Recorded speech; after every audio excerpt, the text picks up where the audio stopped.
you. Get you up and running. No data, no data, no data. Excellent. I think we are good to go. I'm gonna double check YouTube, make sure everything is up and running on that front. And then we'll boot up Twitch and make sure all of that is good. Or we could listen to an ad for Harbor Freight. That's fine too. Sure.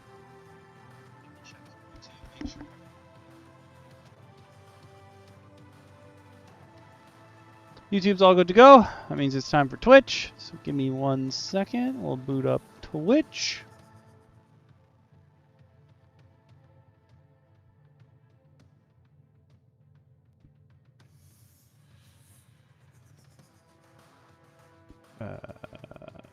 Twitch should be good to go. Hello, everybody.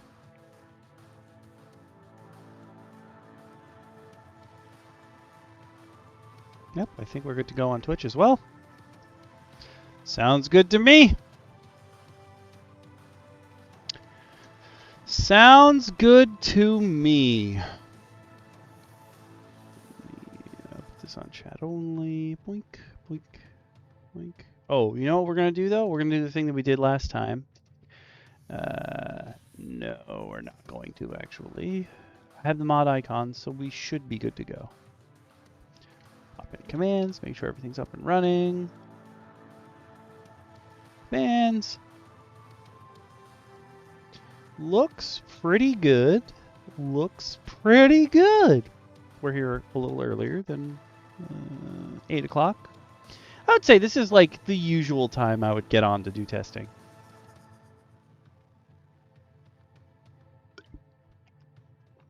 One thing I will say is, though, I'm finally actually prepared. Give me 1 sec to grab this. So I did the thing that I said I was going to be doing. Oh, well, we don't need these right now. It's not a thank you stream. I do want to say thank you to all of the people who support. You don't have to support, but you do, because they're all amazing. But here we have, I made it. I printed out our bingo board, and then I laminated it so that I, during the stream itself, can just take my handy dandy dry erase marker, and I can just, boom, start it up, baby. Boom, and I can erase it when I'm done. What is with the camera? The camera doesn't know what to do. Probably because it's reflecting off of it, but I'm actually going to be playing bingo, like actually playing with a card that I can work on. Don't forget, though, in the shop right now, you can head on over with the command !shop. I'm going to switch this back over real quick. With the command !shop, you can go and purchase some. DM Lacara was kind enough to make some brand new bingo boards. Right in the shop, there's a collection of them. They are postcards, and it's all of those same items but rearranged so that you can actually play. We can have a competition for who's gonna hit bingo first, whoever calls it first. That is sick. Okay, the fact that we can do this during games is amazing. And I think that I might grab a bunch of these postcards and hand them out at events. I'm thinking I put a QR code over free space when I hand them out at events so people can come find us on Monday nights. I think that's a good idea. So I'm excited to legitimately be playing tonight. I think it's going to be fun. Hopefully the first night of many where we actually go and play bingo. We haven't yet figured out what we're going to do for the winner. We're thinking they get 2 votes in the next poll, but not 100% sure yet. We will figure that out eventually. You guys got to win something for playing with us. Like you just got to do it. You can't not have a reward for putting in the time and the effort and the work. Like, you can't not do that. So I'm excited though. but this is something I said I was going to do for quite a while. I finally got around to actually printing it out and then laminating it so that I could use my dry erase markers on it. I'm excited. I'm excited for the future of everything that we do, both DM Roundtable and other things related. I'm really excited. Okay, really excited for stuff. We got a big night ahead of us. And we're obviously going to wait the 15 minutes for other DMs to show up. Do remember that, oh, something just changed on Twitch. I don't know what that was. What was that? Oh, there's audible drops. I see. Okay. Oh, so the first 4 people to sub get audible. I gotcha. Okay, that's a interesting marketing ploy. Okay. The first 4 people to sub or gift a sub get audible. Interesting. That's very interesting. But yeah, we usually wait the 15 minutes. And you know, one of our things is a DM is more than 10 minutes late. So we, generally speaking, do hit that. And because we hit that last time, I finally figured out how to fix voice meter.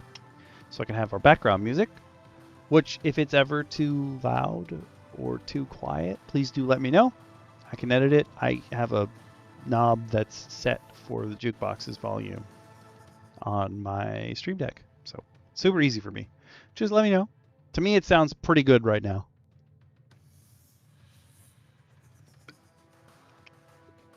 But maybe to the rest of you, it does not. And I got to remember to mute whoever else comes into the chat to ensure that the jukebox keeps running at maximum efficiency. Since you can't just deafen that account anymore, which is kind of silly. If we're being honest, it's kind of silly.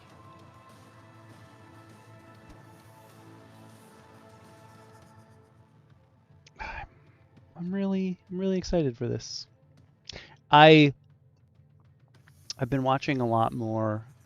People know Kami Kure, so that's our Discord. If you want to come hang out in the Discord and talk about tabletop, you totally can. You can get over to the Discord at any point just by typing !Discord in the chats. It is one of the many commands we have over here.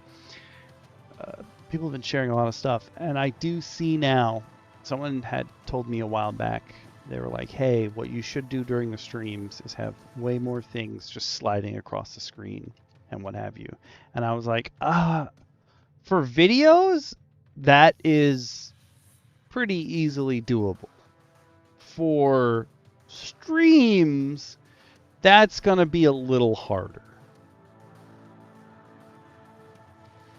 So I haven't really found a way to do that, but the more D&D content I consume on the internet, the more I see that, like, that's the, I wouldn't say the gold standard, but that is the current way of things. It's to, like, constantly slide things across your screen and never really have anything be visible up there for like more than 4 or 5 seconds, which would be very difficult to do streaming wise unless I set a whole bunch of new buttons to just like scroll something across the screen, which I'm gonna be honest with y'all, I'm not using up my buttons for that. It's just this is not gonna happen. Hi Awaz! We're gonna go over something that you suggested today, but I believe it is the 3rd thing out of 4.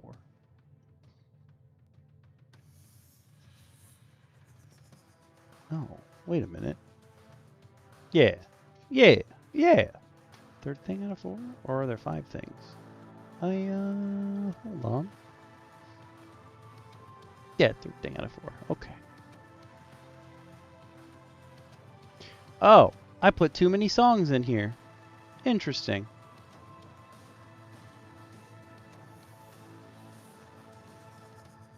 Yeah, there's one song too many, I think. Whatever.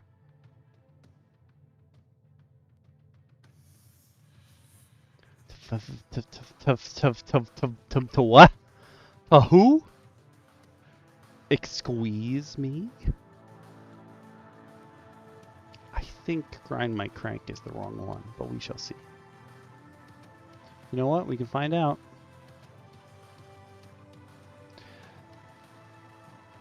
Ah!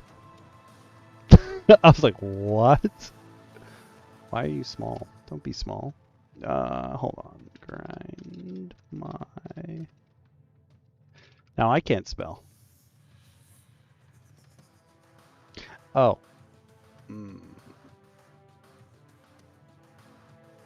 Yeah, I think grind my crank is the wrong one, so I'm going to get rid of that from the BGMs list. Yeah. Nice. Okay. What were you doing with the hose? Girl! Do horses run through hoses like dogs do? I've never had this thought before. Never thought of that. But I suspect everybody's going to be late, so definitely won't start before the 15-minute mark. You don't need to worry. Well, still. They do? Oh, I love that. I love that knowledge for me. Thank you.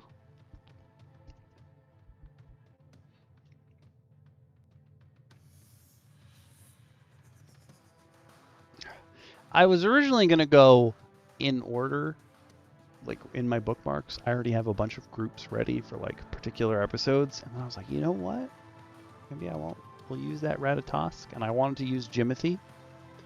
So I was like, you know what? I think we're going to skip ahead. So obviously Red Lotus are not Celestials. But they are here to mess the balance. Overthrow all balance. And you know, Celestials probably wouldn't be that upset about it. I mean, that happy with it. They would definitely be upset about it. So the rest of our creatures are all going to be Celestials in some way, shape, or form. Oh, I know the Red Lotus really wants to take down governments and stuff. Oh, so they get used to it? Because I just saw this post like an hour ago that said, you know, all the horses that worked on Lord of the Rings probably had no idea what the hell was going on. They probably went home to their stables every night going, what the f was that? And you know, I like that. Good for them.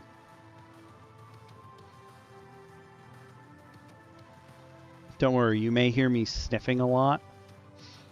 That is because I'm using scented markers. It's not just because I like the smell of markers. These are actually scented. Choco Mint Black is what I'm using right now. So every once in a while you might just hear like a pop and then a as I snort. Scented. I don't really see scented markers anymore. Are they like illegal now? Everything's illegal now.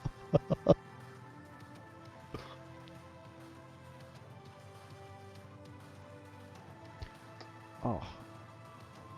I ate too much for dinner too fast. My body is like slowly catching up.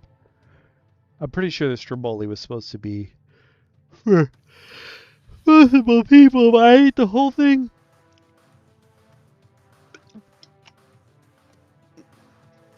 Dum.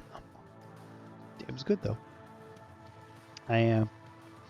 Which is probably not good. But these are scented, so I think it's fine.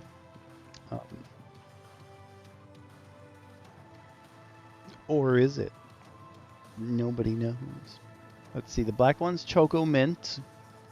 And then I have a green, a red, and a blue. The red is cherry. The blue is blueberry. And the green is apple.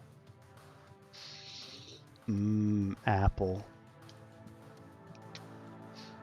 Blueberry. I don't actually know if that's what blueberries smell like. That just smells like chemicals to me. cherry one smells like too sweet cherry. I'm just using the black one for bingo tonight. And I got to show off our bingo cards! Yay! Yay!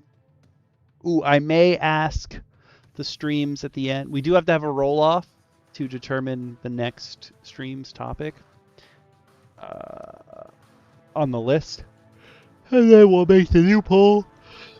But I'll ask you guys near the end of the episode how you think I should do next week's stream. Because I do have a question. I mean, not a question. I think it would be better if I did it downstairs, at least for my end. And I can't really switch between upstairs and downstairs. I mean, I kind of could, but there'd be like a big gap in the middle as I'm moving the laptop across the house. Blah, blah, blah. It's not worth it to do it that way. So I'll either stream from here or from downstairs.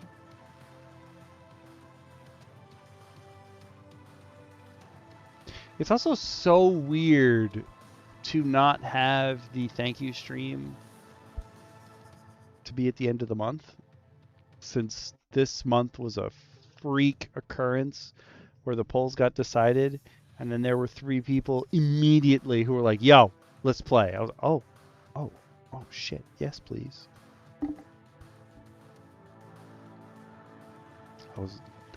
I don't know if that will ever happen again. I do not think we're going to be able to play the next game on the list before the month ends, but I had already decided a while back that if we can get the Okami Curry Plays stream filmed, if we can get the Okami Curry Plays game filmed during the month, we'll just move on to the next one if possible. Just knock out as many of them as possible in a row, because that would be the fun thing to do. But I don't think we're going to make it to filming the next one, even though there are already many volunteers, because the next game on the list is Warframe. And there's still so many people in the server that still play Warframe. What's up? Hello. Hi, Speedy. Well, I didn't mean to join in instinctively when you were mentioning Warframe, but here I am. That will be the next game on the Okami Curry Plays list.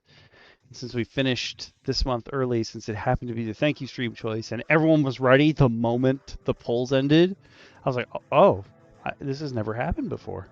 I like this.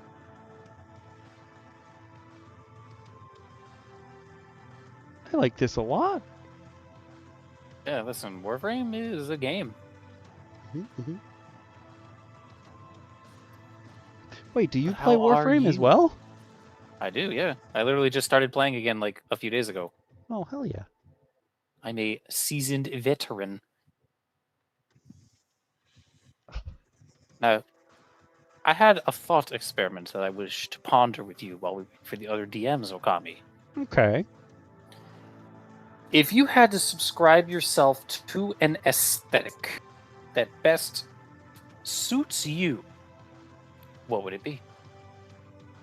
Oh.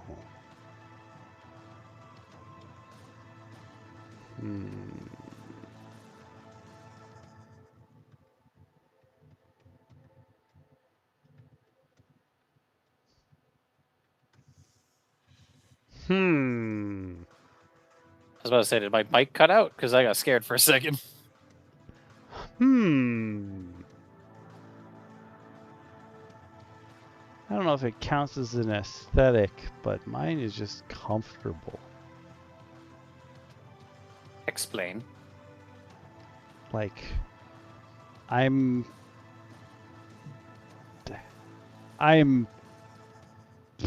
preternaturally disposed to making the best of things without actually trying to improve them. So just like... Understood. Yeah, I feel like the easiest way to describe it is just comfortable. Like whatever brings peace, but not zen. I don't want to give away all my shit. Is it peace for you or peace for others? That's a very good question. At this point, I feel like it's more peace for others than for me.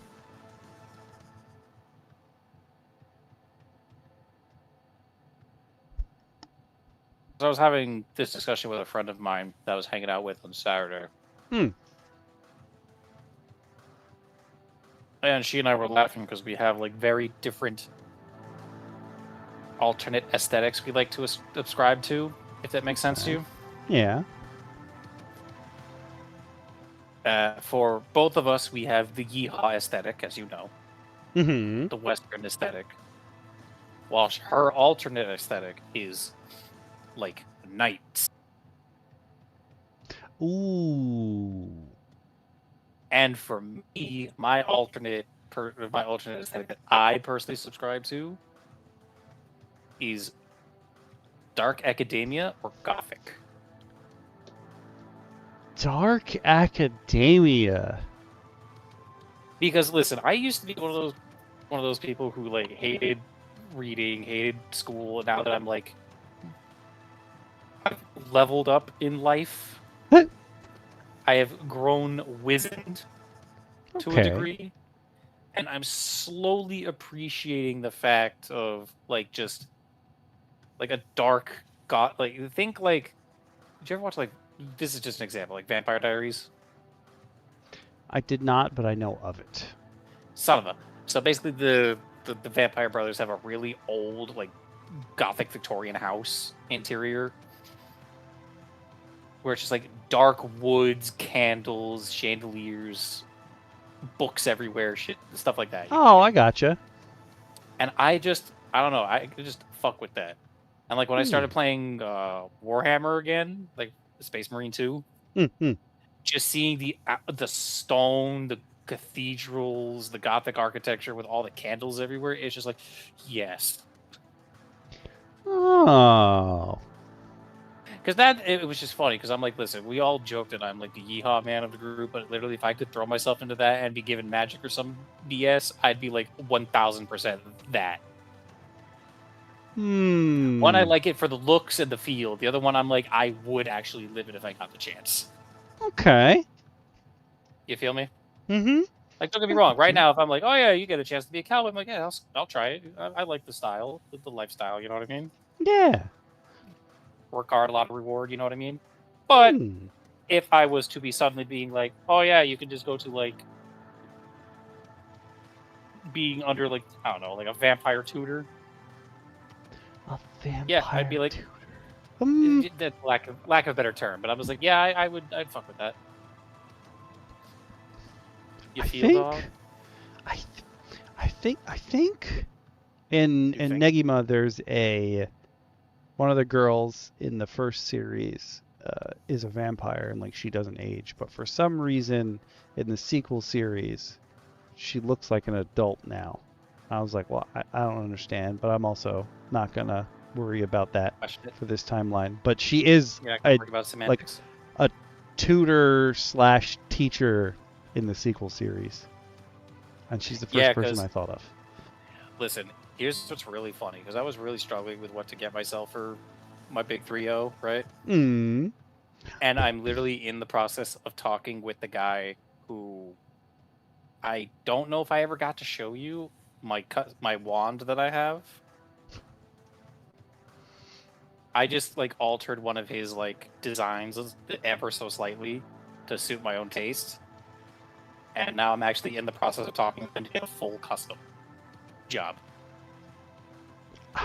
I just realized this very moment.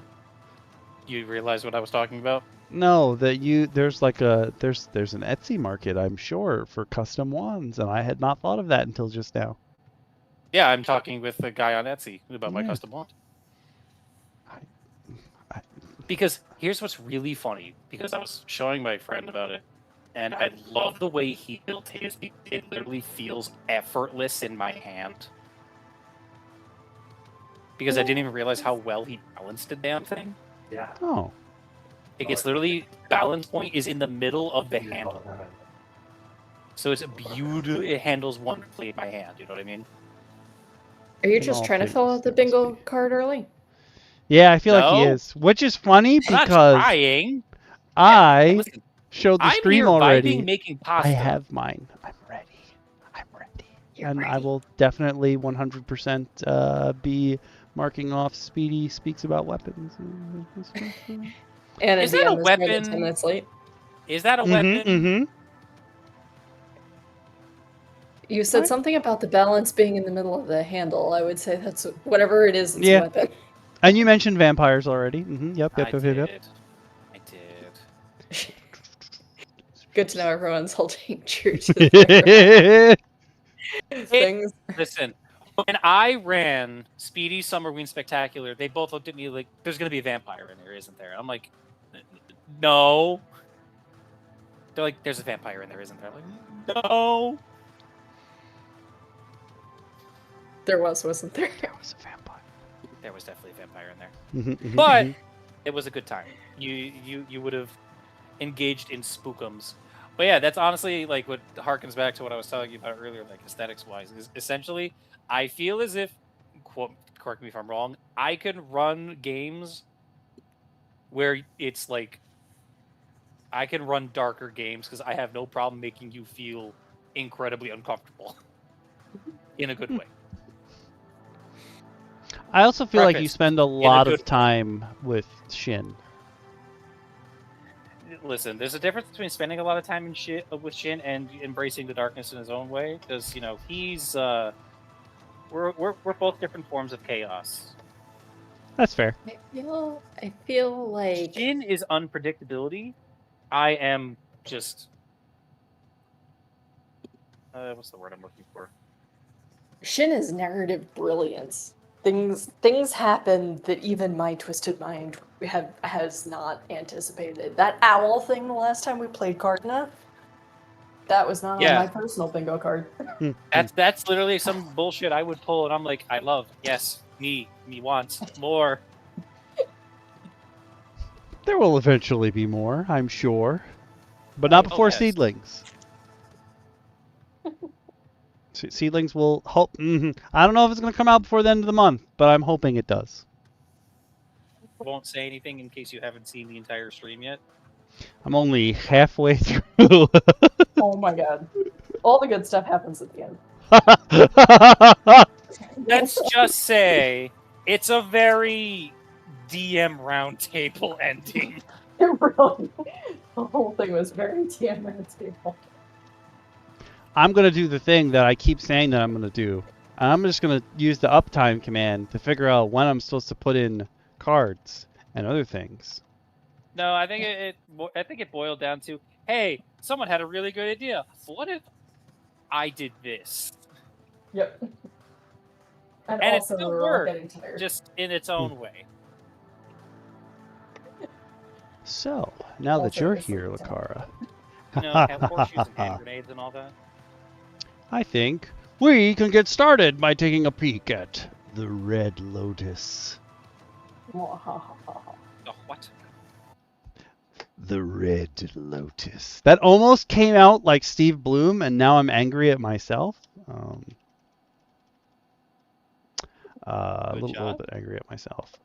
But I will throw a link here. If you are on YouTube, you can drop the description of this very video and follow along with us with the Red Lotus. This is from not Monkey DM.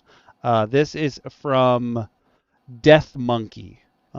Not Monkey DM. They are different. Death Monkey's aesthetic legally is distinct. Legally distinct, and Death Monkey is more about that horror movie that just came out with the evil monkey animatronic that kills people. Sure. But Monkey? I think it is. I'm pretty sure it is. And if you're on Twitch, you can click that link and follow along with us. So, okay, I'm gonna be honest here. This particular set of creatures, it is the 4 members of the Red Lotus. So you have Minghua, Gazan, Zahir, and Pali, and this is the best picture of Pali they could have ever chosen. Okay, there's not a better screen cap than that. I'll be the judge of that. There is no better screen cap they could have chosen for that. It's perfect. It's so good. It is them, but it also has motivations on how you can throw them in your games, and also it has a new homebrew spell. So technically, it could have been in one-shot supplement, but there's not enough information here for us to spend Well, the there's whole the thing. stream Is on it it. written in like 5e rules, or is it written in the Avatar, the role-playing game rules? 5e rules. Also, oddly enough, there is a Kickstarter going on right now to convert the Avatar role-playing game to 5e, and But why? I don't Not everything. understand. That is the single greatest screen grab I've ever seen. I'm sorry, you're right. I hate It's to tell the you. best picture ever. Why that one? Why that one? They could not have chosen a better one. No, they really couldn't have. Well, I mean, they could have. Boom. Uh-oh. I hear that. Yeah. Oh. No. Wait, what? What happened to you? The jukebox is dead, but only on the other machine. That's weird. Yeah, hold on. The Can I jukebox. just Yeah, ask, that's did you static like? Has Yeah. your Oh, what was that about? Has Interesting. the jukebox been like abducted to the deadly plane of sludge? I fixed it. I figured out what the problem was, and it just died again for no reason. That's a new one. I don't know what caused that. That was interesting. Welcome back, jukebox. He thinks the deadly plane of sludge claimed another victim. I really I did. think it got some sludge up in its bits. I think I don't know if I want. I don't know if I want sludge in my bits. I definitely You don't. That's why we threaten people with it. Yep. Well, are we threatening people with sludge in their bits, or just being thrown to the deadly plane itself? What do you think happens when you enter the demi-plane of sludge? It's true. You have to We're watch just the so quick thing. about it. True. Wait, are you telling me you've never watched Avatar? Well, specifically, these guys were in Legend of Korra. They weren't in The Last Airbender. You said you have no context? I also heard from someone who loves Avatar. Haven't watched the absolutely critically acclaimed and highly Speedy. divisive Legend of Korra series? It's true. It's Connie, true. what were you saying? I have a friend today who loves everything about Avatar, and she goes, "I've never watched Korra," and I went, "What? But you love Avatar." I did not watch Korra. I did not watch any Avatar until I was pregnant with the tiny barbarian. And then we also watched Legend of Korra, and I remember nothing. Tonight is gonna be fun. But you don't remember the symbolic hand holding? I remember the original series, which we watched immediately before watching Korra. But for some reason, I hated Legend of Korra. I hated Korra specifically. Fair. So I just have Most people did. Yeah, I just have no memory of Legend of Korra. It's kind of like me in Star Wars. See, here's what's funny about it, because there's the new show coming out where apparently people are now joking that Korra was so universally hated and a terrible avatar that now the new series is following a literal apocalypse. Yeah. So in the span of 2 avatars, they went from world peace to, I don't know, some progress, I guess, to, yeah, everything's fucked now. Again. Beyond relief. Yeah, everything's fucked beyond relief. No, nobody would follow Korra. Sorry.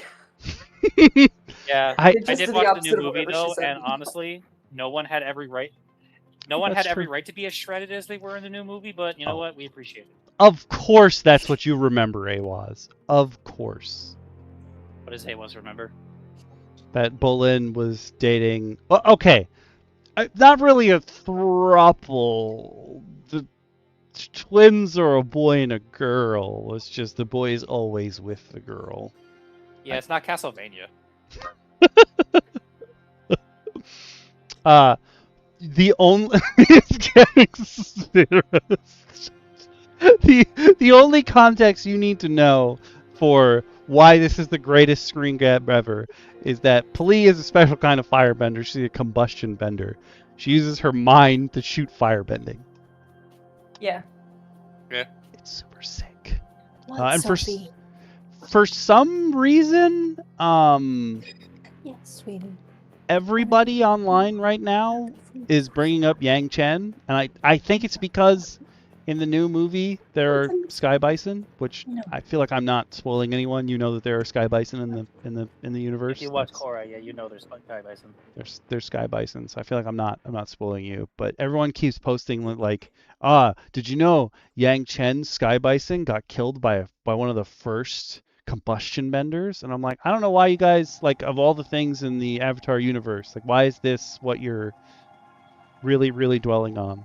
Like, there's so Also, many how's other a things. how's a combustion bender different from a firebender? No grasp of physics. Guess what combustion is, y'all? It's fire. Hey, guess what? It's more like how it's like how there's rock salt and Himalayan salt and pink salt. They're all the same flavor, just styled different. I am counting this as you digressing into random science diatribe. Oh, that's fair. Hey, that was totally wait unintentional. until you try to quantify lava bending as earth bending. No, that makes total sense. It's Lava fire is just, rocks. It's just hot rocks. Yeah. Okay, so it's literally an earthbender trying to waterbend fire bending. Tell me I'm wrong. Also, yes, but like, if you ask me case. what should lava bending be, I would say earth bending. Like, it's the same as like water benders can bend hot water or cold water True. or ice. Like earthbenders should be able to bend lava. Oh my god, would that make me a waterbender because I'm a vampire? Phase changes are not the same thing as a different element. I'm with you. I agree. Okay. Not you bringing science into this. Who wants to start by reading about the Red Lotus? I will leave that off to one of you guys as I am finishing off my garlic Alfredo pasta. Ooh. I will take that off. Take it. Apologies, you think I failed you? No, it's okay, but I want some of your dinner. It sounds good. Fuck, the sauce is so good. Lucky. You think freedom is something you can take or give on a whim, but to your people, freedom is just as essential as air. And without it, there is no life. There is only darkness. So here. I can't help thinking sounds an awful lot like Zahel. And this also sounds like his mentality. Yeah. Sanderson does another ripoff. Listen, all I know is Zahir is very annoying in the Avatar fighting game. 10 out of 10. Oh, I can see Zahel. that. I mean, I love him to bits, but he is not the most lovable character. The Red Lotus splintered from the Order of the White Lotus after the events that ended the 100 Years' War. Their founder... God, I hate it when people that think they know how to write Chinese try to write Chinese. Zai Bao? That's probably how they pronounce it. Yeah. Believed that the Order had lost its way and had become subservient to a symbol of power, and he believed in a higher purpose. The Red Lotus works in the shadows, dedicated to the ideal that the human and spirit realms should coexist. Inherent to this belief is the second tenet that the existing nations and established leadership of the world must be dismantled and deposed, restoring the natural order to the world, that of chaos and disorder. Agents of Entropy! Yay! We love those.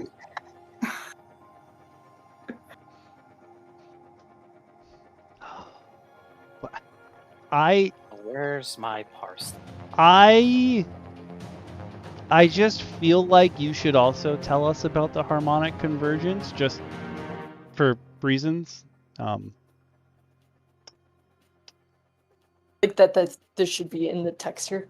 Yep. I just feel like I just feel like that's got to be your thing, Space Goddess. I don't know. I don't know about the harmonic convergence. So all right, so basically it's when the spirit world's tips touch. They dock, and then things happen. That Basically. Lore accurate. He can't refute me. All the planets align, and then the spirit realm is also in alignment, and you can open all the doors you want. Ooh, that sounds fun. Yeah, it's more like you know, when the the veil between the mortal and the spirit realm wanes. Yep, it's basically bullshit like that. Just Avatar. Okay. Yeah, makes sense. And it also brought airbending back to the world. Oh wait, it's literally the next paragraph. It's just labeled the insurrection. The harmonic convergence, when planets align and the barriers between realms thins, what you guys just said, flooded the world with energy from the spirit realm and awakened energies and abilities believed lost to the world. I imagine airbending is among those. One such recipient of this newfound power, newfound is one word, was Zahir, member of the Red Lotus.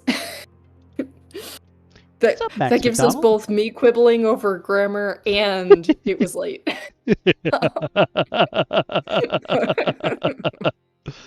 Are we becoming caricatures of ourselves? I think we are. Oh no. You know what? I'm gonna say it's good for branding. It always is up until it gets annoying. Yeah. Zahir found his. But at that point, we'll find it again. They did it again. Zahir found his newfound abilities to control the wind itself. Townscape? I'm guessing that's to escape his 13-year imprisonment. It was late. Yeah. And reform his cell of the Red Lotus by freeing them from their prisons around the world. The Red Lotus rededicated themselves to the cause, assassinating Queen Ho Ting and plunging her kingdom into chaos. They appear to stand on the precipice of a long reign of terror. I will say how they took out the queen was pretty baller. I'm not gonna lie to you. It was pretty dope. And that's when people were like, airbending is scary. Okay, couple things. First of all, if you've been imprisoned, do you really think you have to be rededicated to your cause, or were you just unable to act in favor of your cause? Yeah, I'm gonna go with you on that one. Yeah. He just couldn't get out. Yeah. Also, line spacing of at least one space between lines makes me absolutely bonkers. And this is definitely like 0.8. Mine's pretty big, so everyone can read it. But yes, it is much smaller at 100% font. It is.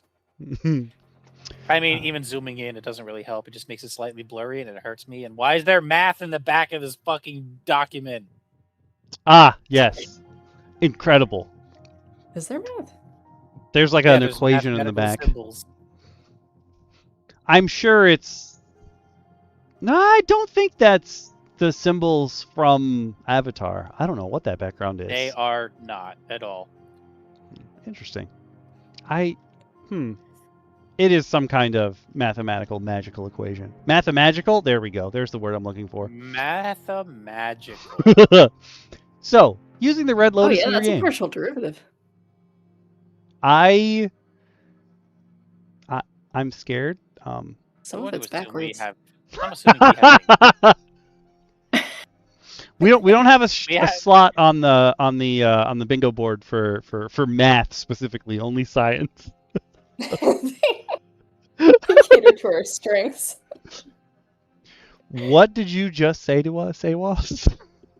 I have no idea what that means. What is that? Actually, I have a feeling that's like the name of a character in Gundam. I don't know why. I just feel like that's what it is. I'm going to defer to you on that. I have no clue. To Google! Oh, yeah, it is Gundam. You're absolutely right. Oh, yes! Oh, once I saw Zabi, I was like, it's got to be Gundam. Kycilia is weird, but like Zabi, I was like, it has to be Gundam. Yeah, it's for if I'm not mistaken, he just gets blasted in the back of the head. Oh, sorry, dude. But Using the Red Lotus in your game. The Red Lotus provides an interesting opportunity for your games. Do your players sympathize with them? Do your players believe that they need to be stopped at all costs? The Red Lotus, in their own words, has the goal of forging a world without kings or queens, without borders or nations, where a man's only allegiance is to himself and those he loves. The return to true balance of natural order. This goal is built on the two beliefs that the natural order is disorder. True freedom can only be achieved when oppressive governments are torn down.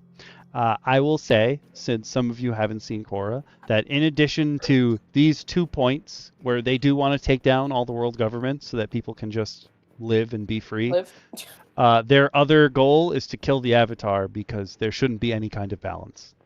Even though... That's Also, Zahir just wanted kind to of bang relevant. his big, tall, firebending lady. Yeah. Which, I mean, based. That's kind of relevant, because if you're just talking about overthrowing oppressive governments, it's like, okay, yeah, there's room to be sympathetic there. Yeah. But if it's like also remove natural order, that puts it into the realm of crazy pants. Yeah. It's like, all right, yeah, let's kill this despot over there. Yeah, I'm with you. All right, let's kill this teenager. Okay, wait, never mind. Wait, hold on. It's like, wait, but the teenager's really uppity. Okay, maybe you got me. And the way that they kill her, or they want to kill her, she doesn't actually die. Spoilers, I guess. Is they poison her with mercury because it should stop her from bending. No, it doesn't do that. The reason they poisoned her with mercury is because it essentially would cause her so much torment and pain, it would make her go into the Avatar state, which then they would kill her in the Avatar state to completely sever the Avatar cycle. Yes, I watched Korra and paid attention. What was their plan for killing her in the Avatar state? Oh, they had her chained up to the wall, and they had 4 of them, so they were just gonna bend the. Supposedly, though, with the mercury, with it's the mercury, gonna... she couldn't really do shit because she was just in so much pain. Yeah, I mean, mercury sucks. Mercury poison. Well, here's the thing: they earthbended it into her body. Mm-hmm. They could have made her a Mad Hatter. Arc. Yeah. But they figure if they can kill her in the Avatar state, then the Avatar won't reform, which, contrary to, like... No, it happened. Aang's whole arc. He got better. You can only... Yeah, wasn't that a whole thing? Yeah, where they tried to separate him from the Avatar state to get rid of it. And then these guys were like, maybe if we kill them in the Avatar state, it won't rebirth. Well, no, that was a comment. That was a thing from the original show. Like, if you die in the Avatar state, you die. Like, the Avatar cycle ends. Period. Was it? I don't remember that. I think so. Yes. Anyway, there's a new insurrection. You could add them. But when presenting the Red Lotus, don't be afraid of playing in the space of moral ambiguity. I mean, yeah, but aren't you always doing that? Yeah, I mean, how do you not present them as morally ambiguous? Yeah. They could be part of a new resurrection. Oh yeah, is this group that's obviously morally ambiguous? Gee, I don't know. Is water wet? Yeah. They could be part of a new insurrection, which totally understandable. And AWAS, like the whole conversation we had in the DM Roundtable chat about Dark Sun, like if you give your players something that's terrible. Also, High Fist, if you give your players something that's terrible, that means your players can stop that thing. But if you just remove it completely from the game, then it's just not there. You're taking away. Conflict. You need a bad guy. You need something for your players to do. Most people aren't playing evil campaigns. Most people. But also, it might be fun if you're more devious than me. I can come up with ideas like this, but I could never carry it off. To present them as like the underdog heroes in a particularly despotic setting to start with, and they become like really good buddies with the Red Lotus, and then once they start winning, their full thing comes to light, and everyone's like, oh no. I mean, I like that. I kind of pulled a hoodwink on you and Shin during Speedy's Summer Week Spectacular. I learned just as much as my character did about the world of Darkness. I can't tell if that's a lot or a little. Yes. The answer is yes. Like the conclusions that I drew as a player would have been the same conclusions that my character would have drawn. It just And sounds like you made a character that is like you. kinda. Both of our characters were like sort of new to supernatural stuff. So Gonna say, it kinda. wasn't another muscle wizard, was it? No, Not this time. No. I It was wasn't funny, though, strong at because all. The whole point of it, kind of like this, was I subverted their expectation to a degree where, yes, they knew I was going to put a vampire in there, but they didn't know how yet. So in the setting, it was just funny. Because what did I do to you? I just had the ghosts try to sell her out. I did not realize that World of Darkness has like a Mega Man type thing going on, where like one creature's power beats another creature's power. I did not realize that was a thing. Yeah, basically, World of Darkness has two hierarchies. It's A, don't fuck with the vampires, and if any at all possible, don't fuck with the werewolves.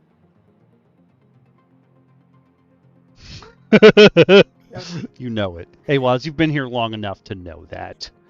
The other one is Great Uniter. Maybe the Red Lotus help out someone who's doing really good stuff, and then you find out they're crazy. Or you side with them if you really want to. Who wants to Why does that read? sound familiar? Would you like to read about the members of the Red Lotus, Speedy? I suppose. The members of the Red Lotus are as follows. Zahir, a devout human monk who has studied the writings of ancient airbending masters for much of his life. Since the harmonic convergence, Zahir has quickly mastered his control over air and uses them with brutal effectiveness. He's the leader of the Red Lotus as presented here. Personality, he is a moral absolutist. You either agree with him completely and will aid him in the completion of his mission, or he sees you as against him and will not allow you to get in his way. Zahir will not surrender. Gazan, I think that's how they say his name, I forgot. Is a loyal member of the Red Lotus. He's a powerful fire and lava bender. He's a powerful fighter, able to stand toe-to-toe with legendary warriors and defeat them with ease because of plot. His weapon of choice is the Lava Shuriken, his Rasengan, if you will. A spinning blade of lava that he can send out and command at will. He's a man of action, not waiting and watching. He will grow impatient if a plan is stalled or not moving as quickly as he believes that it should. He may act irrationally if he sees an opening that he believes will progress the plan again. Why? Gazan would rather die than be captured and imprisoned again. Yeah, that's fair. Minghua is a fierce and aggressive combatant who prefers force to quickly debilitate, injure, or even kill her opponents. She has a battlefield awareness and is often both defending her. She has a battlefield awareness. Also, who doesn't prefer force when fighting? I'm still lost that she has a battlefield awareness. It was late. Yeah. It was late. And is often both defending her allies' blind sides while unleashing her barrage of vicious attacks. Okay, it feels like there should be another butt there. Anyway. In battle, she often uses her water-bending skill to form several tendrils of water that allow her impossible agility and ability to move through terrain. What? She's kind of like a spider. Yeah, for those who don't know, she has no arms, so she water bends herself like tentacle arms, and it's actually a baller. I have a vague memory of that. It's pretty sick. Yeah, it is actually fucking sick. Honestly, I'm thinking that because, like Fist said, spider sensor, I'm thinking actually because she's using the tendrils as her arms, she can probably feel when other people are touching water nearby or to the source that she's bending her arms out of. So she probably does actually have some kind of weird like tremor sense or blind sight within water. That's cool. I don't know if I hate it or like that. That's interesting. Yes. Anyway, she maintains a calm demeanor even in the most chaotic situations and often demonstrates a wry, sarcastic sense of humor. Minghua will not surrender and will continue fighting as long as she breathes or has arms. Mm. Plea is Zahir's most loyal follower. She adores Zahir. No, dude, they be fucking. And follows the cause of the Red Lotus without question. She shows no hesitation when attacking the innocent or children. I mean, she was a very uppity teenager. I will say this. Flea possesses a rare talent of forming a concentrated psionic beam that ignites objects in their path and causes them to explode. So basically, for those of you who don't know how combustion bending works, I present to you the mantis shrimp. Punches water so fucking hard that when it forms a little air bubble, it collapses instantaneously and just explodes with the literal heat of the sun. Nope, that's how it works. Well, it comes out of her head, though, not her hands. But it cavitates. It's not an air bubble. Listen, to be fair, anyone who uses telepathy or psionic abilities, that is the equivalent of throwing hands. I rest my case. Anyway, the beam is devastating in close quarters and at range. Yeah, obviously devastating in close quarters, if you know what I mean. Making Plea a deadly means of controlling the battlefield for the Red Lotus. Also, I hate that you somehow don't capitalize it in one sentence, then the next sentence you do capitalize Red Lotus. Anyway. Plea will protect her fellow Red Lotus members, especially Zahir, to a fault. Due to her range and devastating explosive attack, she's often the last to escape to provide cover for her team. Plea will give up her life to allow Zahir to... I mean, she didn't do it willingly. But... Okay, sure. Yeah, it's true. And Zahir's earthly tether, he is a student of the... Is he? Yeah, Guru Lahima is all he ever talks about. That's true. He once wrote, "Let go your earthly tether, enter the void, empty and become wind." If he sees, hears, or otherwise becomes aware that Plea, love of his life, has died, his last tether to the material plane is lost. This experience completes his spiritual study and unlocks his true potential. Now he can cast flight. Now here's the weird part. Right? Airbending, you're supposed to give up mortal, not mortal, like tethers, like earthly relationships. Does he just not give a fuck about his other friends? I think by the time Plea dies, the others are already gone. No, they're all together. She literally explodes.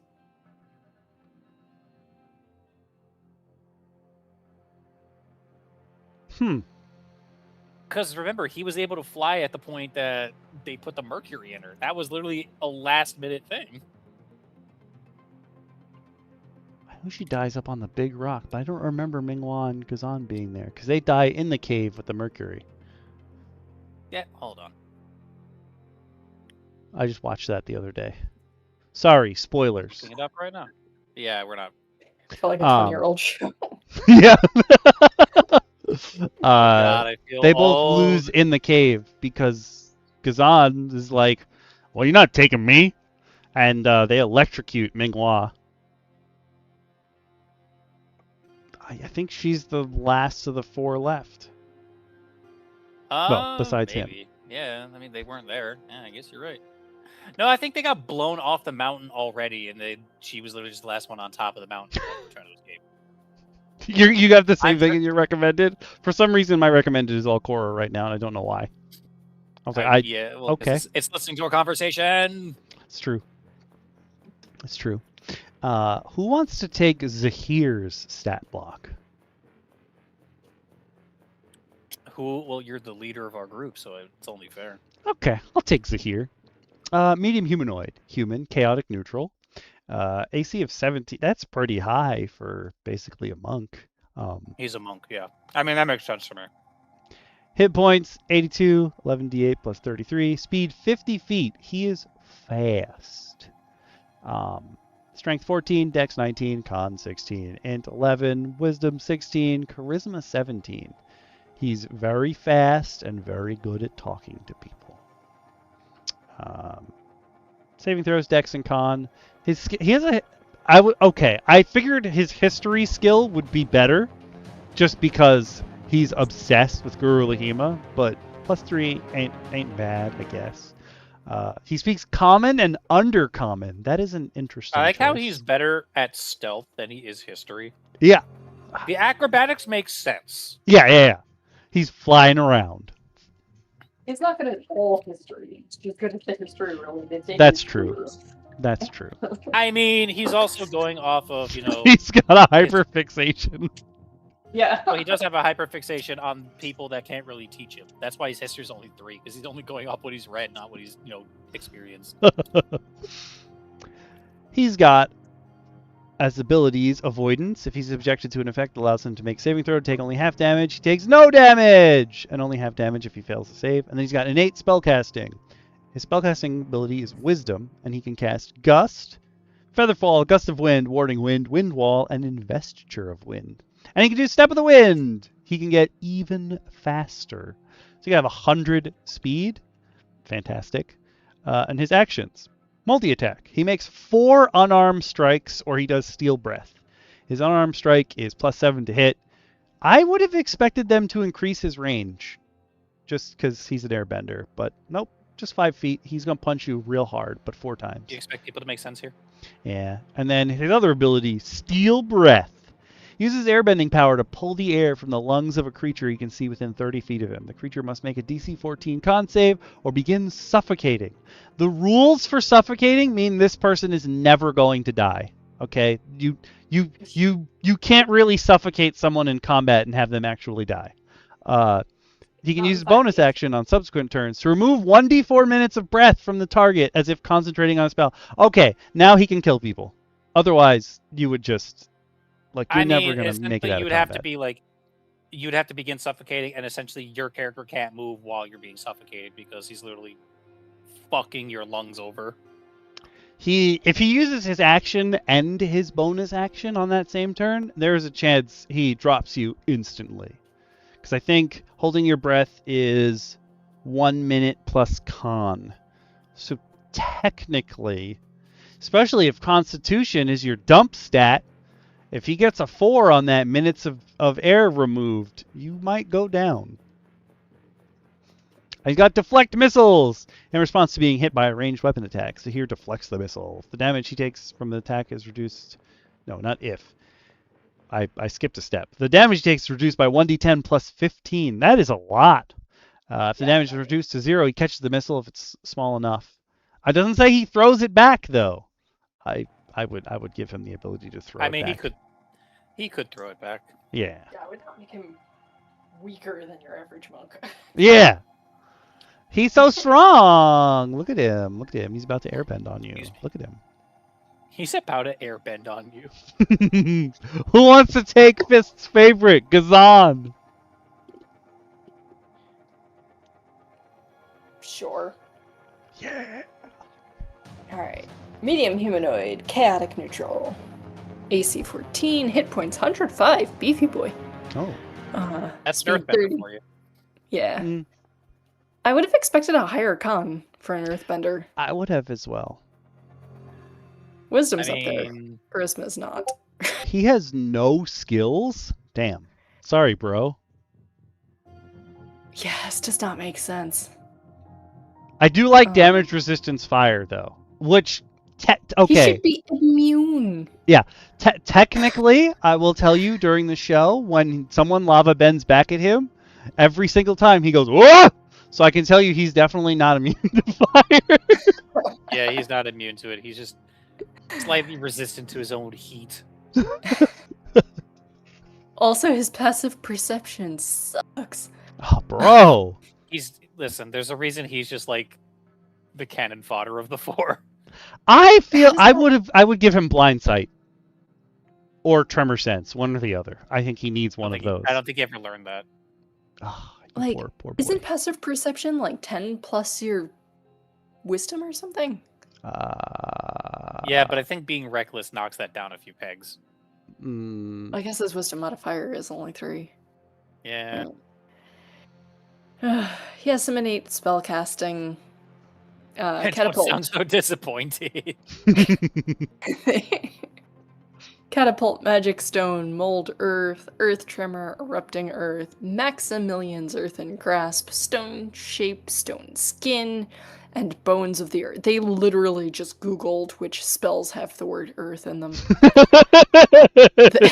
No. I never would have guessed they would do such a thing. Oh, that's funny. I mean, I would have given him Melf's Minute Meteor. Ooh, that's a good one. That is a fantastic spell. That was always one of my favorites, and I think is perfect for an earthbender. Like, okay, it's a little spacey themed, but like, it can just be a hot rock. Just reskin it to be a lava rock. Okay, that's what he can do. If I'm going down, you're coming with me. If damage reduces Gazan to 0 hit points, he may use his reaction to cause a fountain of lava and rock 10 feet wide in diameter, centered on himself. Each creature within the area must make a Dex saving throw DC 14, or take 2d10 bludgeoning damage and 5d6 fire damage on a failure, or half as much on a success. The area becomes difficult. That's right. I forgot he literally boils himself in lava to try to kill Korra. Yep.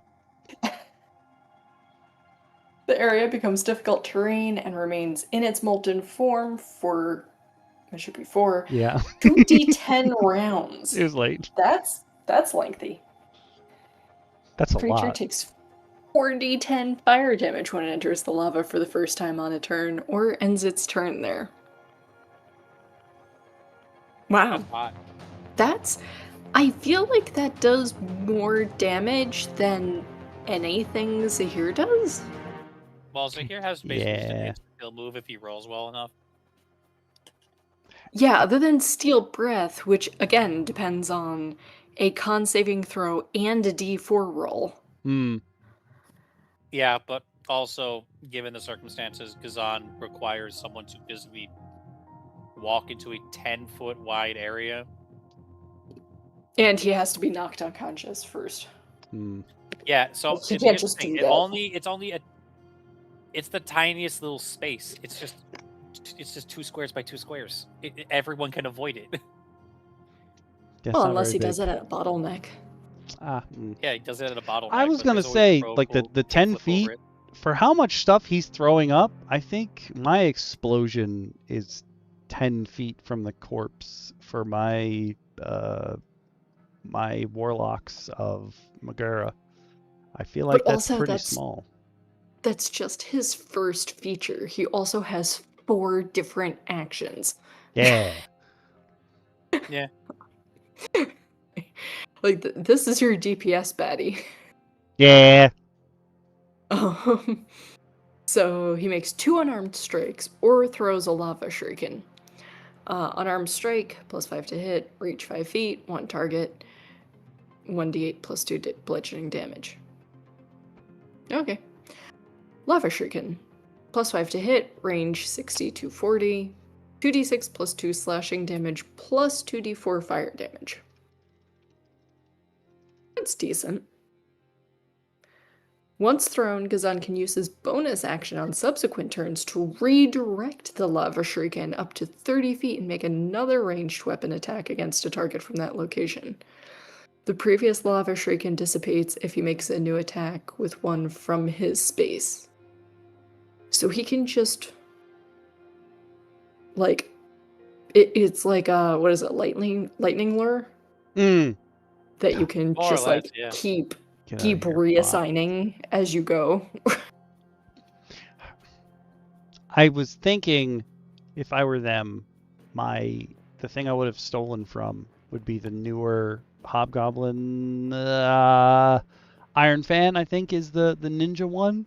They have a Force Shuriken, and they get like 4 of them a turn, and they do absurd damage. I figured that would be the reskin for this, but this is actually more fun. And then there's Magma Eruption. There we go. Recharge on a 5 or a 6. He's a Magma Dragon. Magma erupts from a point on the ground Gazan can see within 120 feet, creating a 20-foot high, 5-foot radius geyser of liquid hot magma. I really don't think you needed the word hot there. Each creature in the geyser's area must make DC 14 dex saving throw, or take 66 fire damage on a failed save, or half as much on a successful one. That's 10 feet high, 5-foot radius. I mean, each creature in the geyser's area, you can only have one. Can I also just say they used the goofiest screen grab from him for this page? It looks like he's about to sing. It does.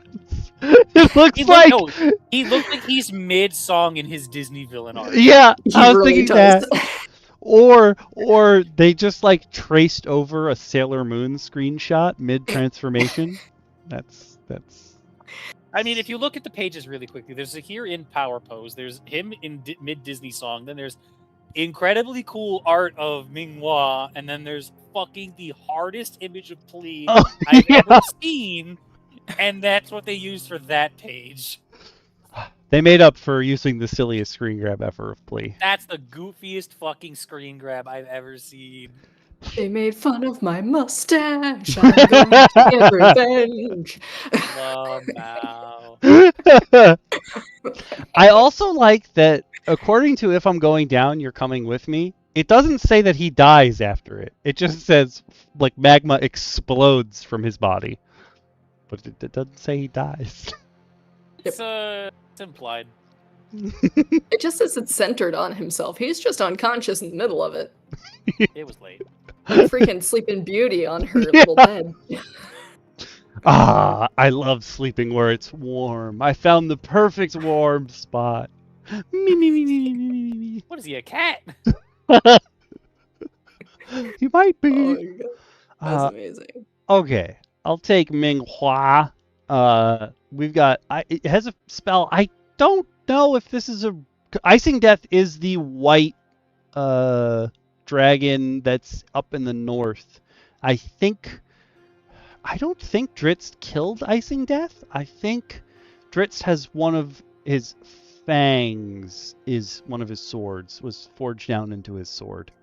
So I don't know if this is a official spell or not, but Icing Death's Frost, 2nd level evocation. Casting time, 1 action, self 15-foot cone, like Burning Hands, but cold. Burst of icy cold energy emanates from you in a 30-foot cone. Each creature in the area must make a con save. On a failed save, they take 3d8 cold damage and they're covered in ice for 1 minute or until the creature uses its action to break the ice off of itself or another creature. A creature covered in ice has its speed reduced to 0. I love that. Okay, it is an official spell? Yep. Okay. It's from Unearthed Arcana. Oh, I love the ice water. spells. That's water. I love the ice spells that reduce your speed, and not like the ones that are where you have to do math. I'm not doing math, bro. Just tell me what my speed is. How? 0. It's 0. Thank you. That's what I like. In case the viewers at home don't realize, Okami is a numbers whore, and whole numbers make it wet. On a successful save, they take half as much damage, and they have no additional effects. At higher levels, when you cast a spell, you can spell a slot of 3rd level or higher. Increase cold damage by 1d8 for each slot above 2nd. But Minghua is a medium humanoid, chaotic neutral, AC of 15. She has higher AC than Gazan. That's weird, but okay. Sure. Fast. Hit points He's fast, 91. he's not. Speed of 30, strength 10, dex 16, con of 14, int of 11, wisdom of 16, charisma of 10. Oh, she has some skills. She has skills in intimidation and perception and stealth. Resistant to cold. Tracks. That makes sense. She's also got avoidance. To be fair, I can see the intimidation because, I mean, if a woman with no arms walked up to me and just made ice tentacles, then yeah, I'd be shitting myself a little bit. Yep, 100%. She has innate spellcasting like all of them do. She's got Frostbite, Ice Knife, Shape Water, Control Water, Icing Death's Frost, Wall of Water, Wall of Ice. I feel like there are a whole bunch of other water spells that they could have given her, but okay, whatever. Create and destroy water. Oh, that would have been perfect! That's what her arms are. Yeah. Basically. Well, no, she's they can't do create or destroy water because with water bending, they have to have water nearby. Just say that you're pulling it out of the air. She's got They did it Sentinel. one time, and then that's how they got bloodbenders. And you know what? You know what? I didn't say pull it out of other people. I said pull it out of the air. Yeah. There's not blood in the air. Usually. How do you know? She's got Sentinel, which I guess makes sense because she has 1,000,000 tentacles. If she hits a creature with an opportunity attack, creature speed becomes 0. Creatures provoke opportunity attacks from her even if they take the disengage action before leaving her reach. And she has Spider Climb because she uses them tentacles as spider legs. Multi-attack. She makes 3 Ice Blade or Water Tendril attacks. Oh, interesting. She doesn't have like an extra one. But she has Ice Blade, 5 feet, 1 target. Why are they only 5 feet? Because in this picture right here, it looks like she's frozen the tip top of her scythe, and that is clearly on the end of a tendril. But hey, whatever. Water Tendril is her 10-foot one. It was late. It was late. But she can grab people with it, which is nice. She can grab up to 3 people at a time. Probably not going to happen, but it's cool that she can do it. And she has 1 reaction. She's a fearsome protector. It's because she's a crazy lady. When a creature within 5 feet of her makes an attack against a target other than her, she can use her reaction to make a melee weapon attack against the attacking creature. Ooh, but only if they aren't also a fearsome protector. I've never seen that before. Interesting. I mean, what are the chances? Yeah, I'm like, huh? What are the odds? Who wants to take extremely hard plea? I'll take extremely hard, please. She's a medium humanoid human with chaotic neutral, armor class of 16, 71 hit points, normally speed of 30, 12 strength, 18 dex, 14 con, 18 intelligence, 11 wisdom, 10 charis, with 7 in dex and int, and she only has stealth as a skill. Damage resistance is fire, lightning. Yeah, it tracks. Passive perception 10. She only speaks common, and she's a challenge 7. She also has avoidance, where... Yeah, I'm not going to read that for the 4th time. Yeah. Her innate spells are Firebolt, Fire Shield, Scorching Ray, Fireball, and Wall of Fire. Tracks. How about anything lightning? Because that is Yeah, weird that she has resistance to lightning. I guess some of the firebenders can't, like Mako can't throw I lightning mean, until technically, later. they call lightning cold fire. That's... Don't science Don't you science this now. No, they call it the cold-blooded fire. There we go. She can make that's two unarmed poetic. strikes. That's okay. Yeah. She can make 2 unarmed strikes or fires her combustion beam once. She has a +7 to hit, reach of 5 feet, 1 target, 1d8 +4, +9, +2d8 fire damage. This is a magic weapon attack? Yeah, that tracks. Okay. And then her combustion beam, a 20-foot radius sphere of fire explodes at a point that Plea can see within 120 feet of her. She can choose up to 3 creatures who automatically succeed the saving throw. Each creature in the sphere must succeed on a DC 15 dex throw or take 6d8 +4 fire damage and be pushed 10 feet away from the point and knocked prone. Large objects that aren't being worn or carried in the sphere automatically take the damage, are pushed back, and are ignited if they are flammable. Ooh. And I this love one that. isn't recharge 5 to 6. She can just keep doing it.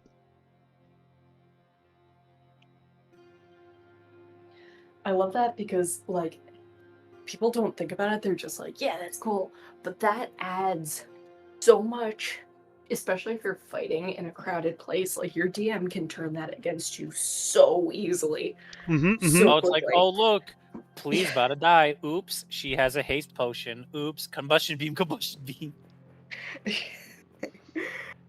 And but also the just like setting everything around you on fire is going to come back to bite you. Oh, sure.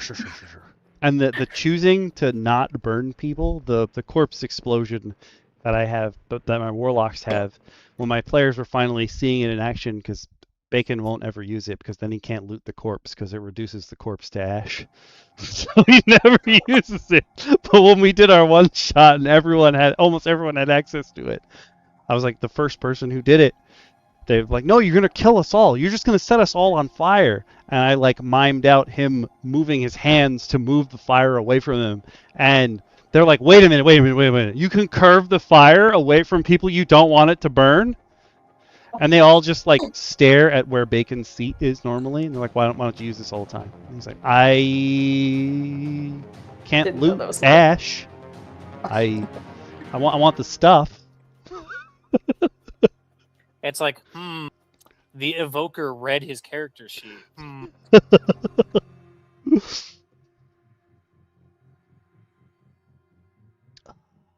But then we have design notes. Yay! And there's some image credits. Everyone wants to read. Yay! And then here's Death Monkey. And then here's Death Monkey again. Yay. Well, those were your 4 members of the Red Lotus. I'm gonna use Combustion Beam somewhere. I probably won't use the Red Lotus as they are, but like, I'll definitely rip apart their stuff.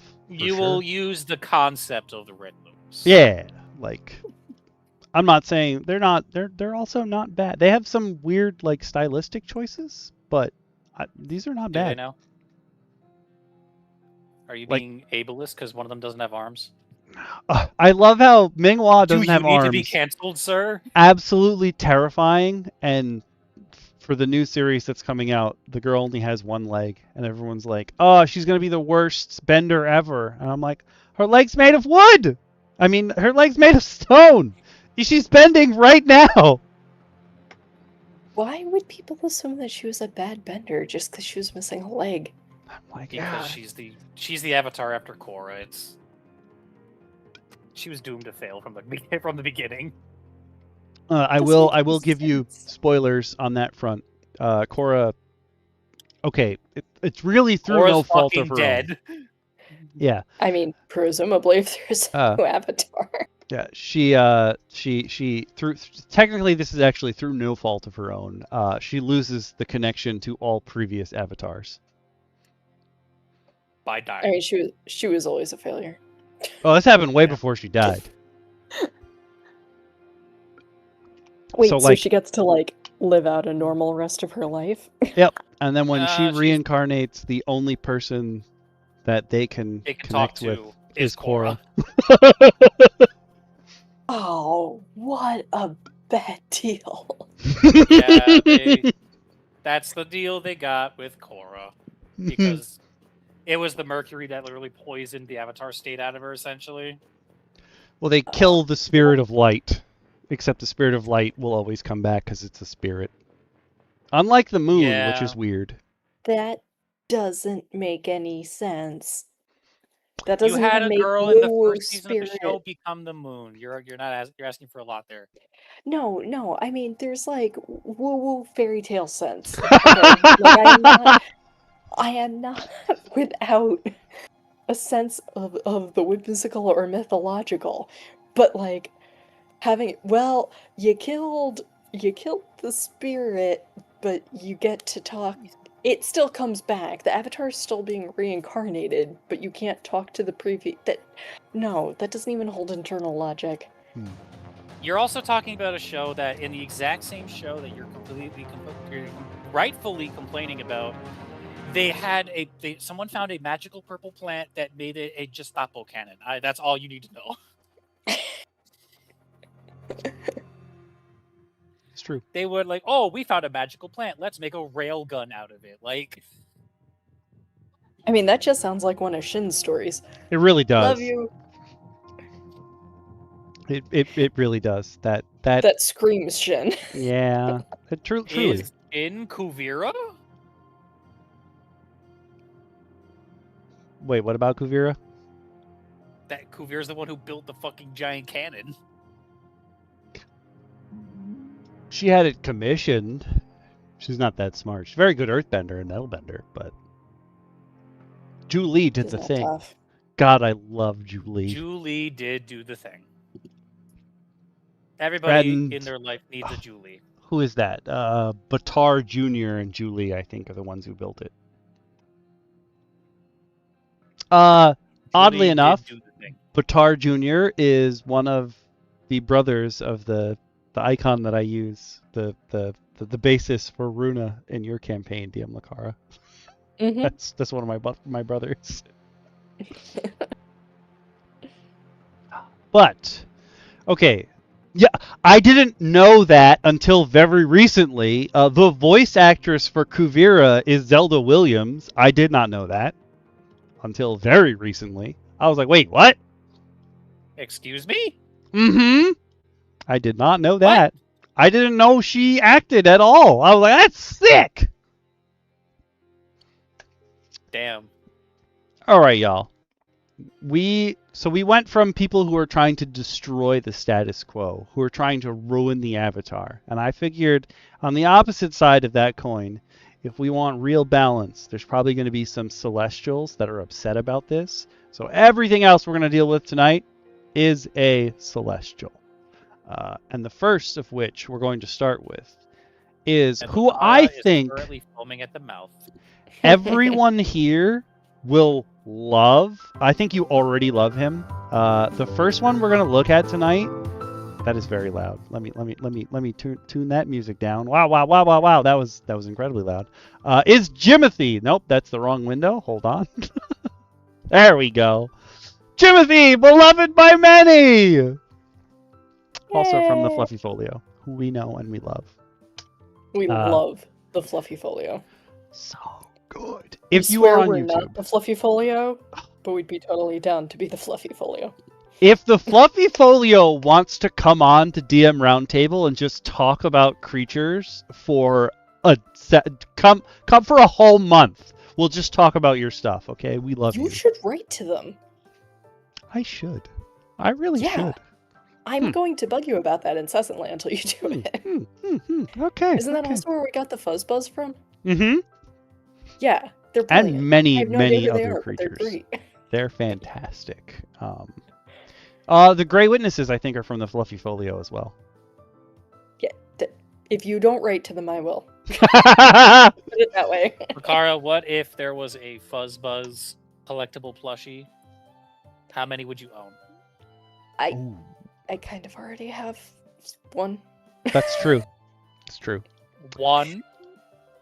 Yeah. Just I mean, the one for technically now. it's the tiny barbarians, but I hold it more. Yeah.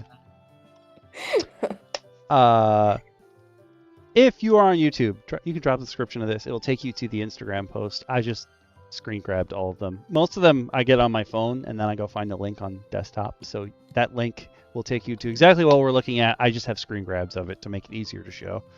Because like the Instagram interface is whack. I don't know. If you're on Twitch, the link is in the chat now, and it's going to be pinned. But this is Excuse Jimothy, me, beloved sir. by many. Who My wants? son just stole my seat. Oh, who wants to read about Jimothy? I'm gonna leave this whole thing Didn't to we you. read about Jimothy on stream already, or am I crazy? I thought we did. Did we? Oh, Yeah. no. I have 3 different versions of Jimothy, so I know we talked about him. Let me see. I'm pretty sure you brought him up one time. I I definitely know did. this art.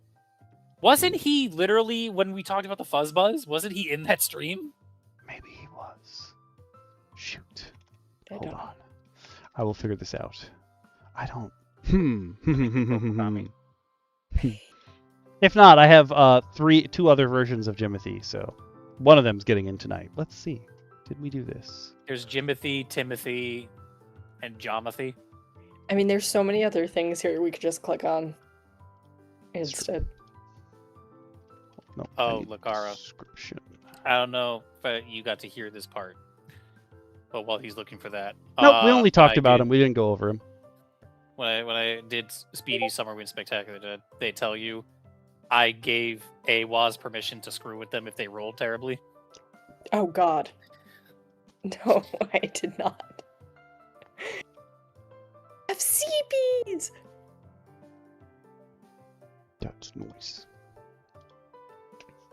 So- Actually, our next thing is in fact going to be from AWAS. But yeah, we talked about Jimothy, and we said he would probably be a Celestial, but we didn't go over him. Do you have like a character page for him? Yep, it's shared in the chat Yes, already. I'm looking at it. I just see a picture of Jimothy, beloved by You have to- many. click on the button Arrow. to go to the next frame of it. Yeah. Who wants to read I about didn't even see Jimothy? it. You have to know it's there. I'm gonna leave. Does Jimothy not love me? Maybe. What Jimothy have you does- done to wrong Jimothy? He is beloved by many. Beloved by many, but not beloved by all. That's the problem. Well, I mean, he can't be the fuzzbuzz. That's true. That's true. I'm gonna leave this one to you, DM Lacara. I feel like this is. Yeah, it seems very Lacara coded. Somewhere between real and rumored. That's where I live. A peculiar spark of joy and mischief skitters through the backyards. Jimothy, they lovingly call it.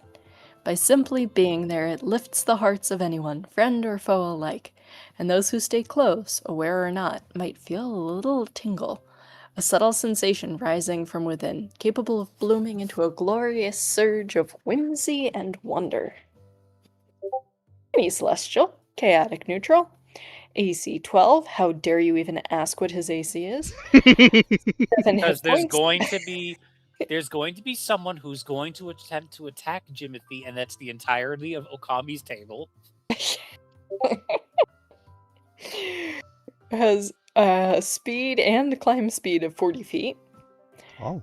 Not strong. Little dexy. Not healthy. Not intelligent.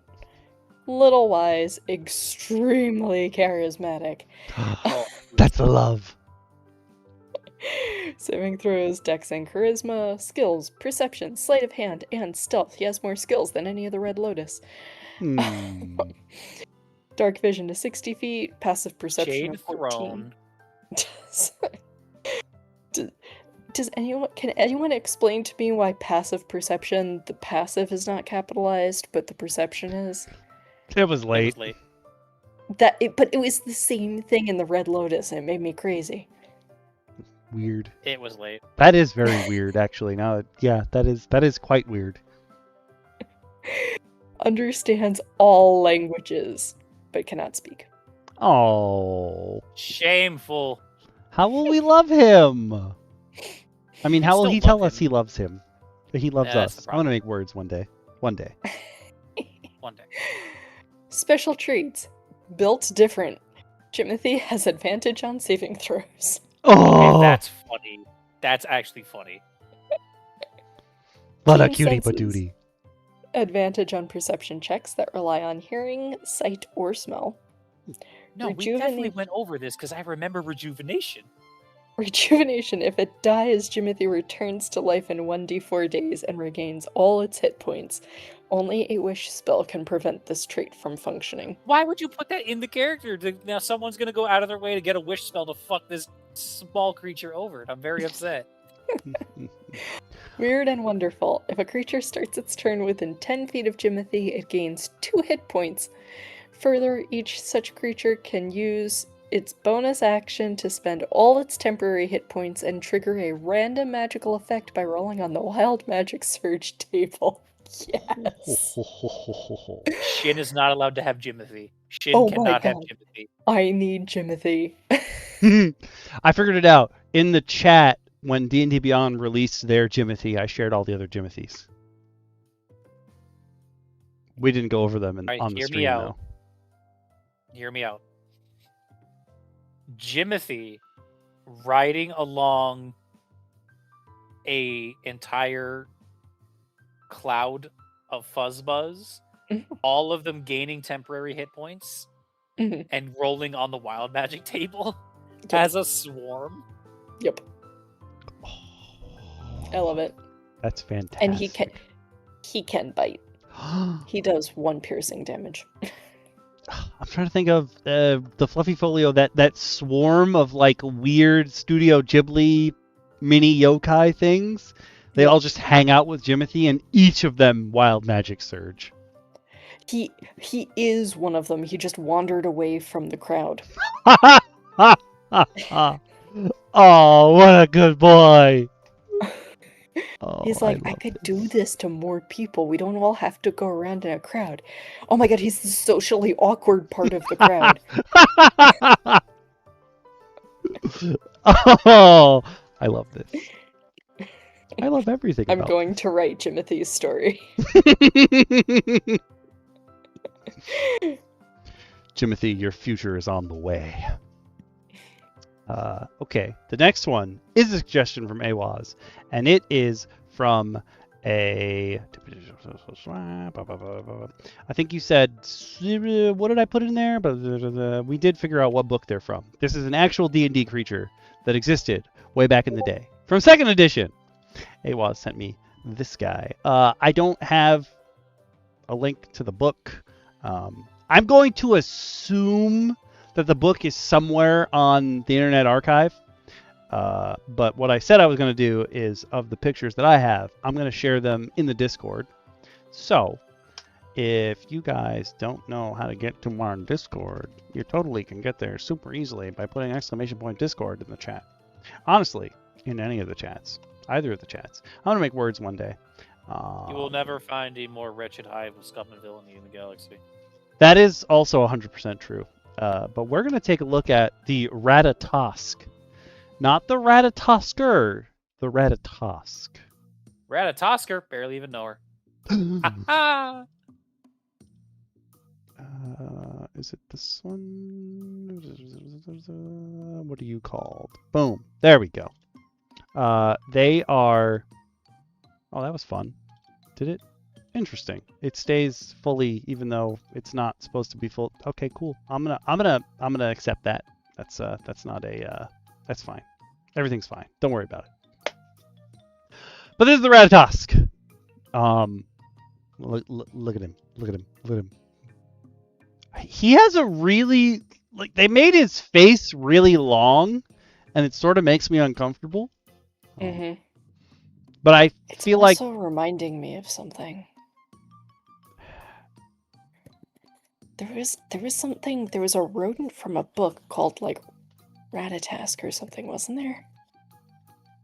Help me out here, Awaz. You read a bunch of the same kids' books as me. Hold on, I need to mark off. Everyone waits for Awaz's reaction. Thank you. Bloop. And you know who probably hangs out with them, but not willingly? Pretty sure they hang around Raki, and he does not like any of them. Like, at all. Raki doesn't like anyone. It's true. Not a single person or creature does Raki like. Boop.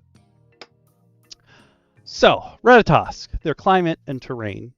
They come from Arborea, Yggdrasil, or Sylvan Woodlands. Frequency, common, because back in the day that was important. Back in our day.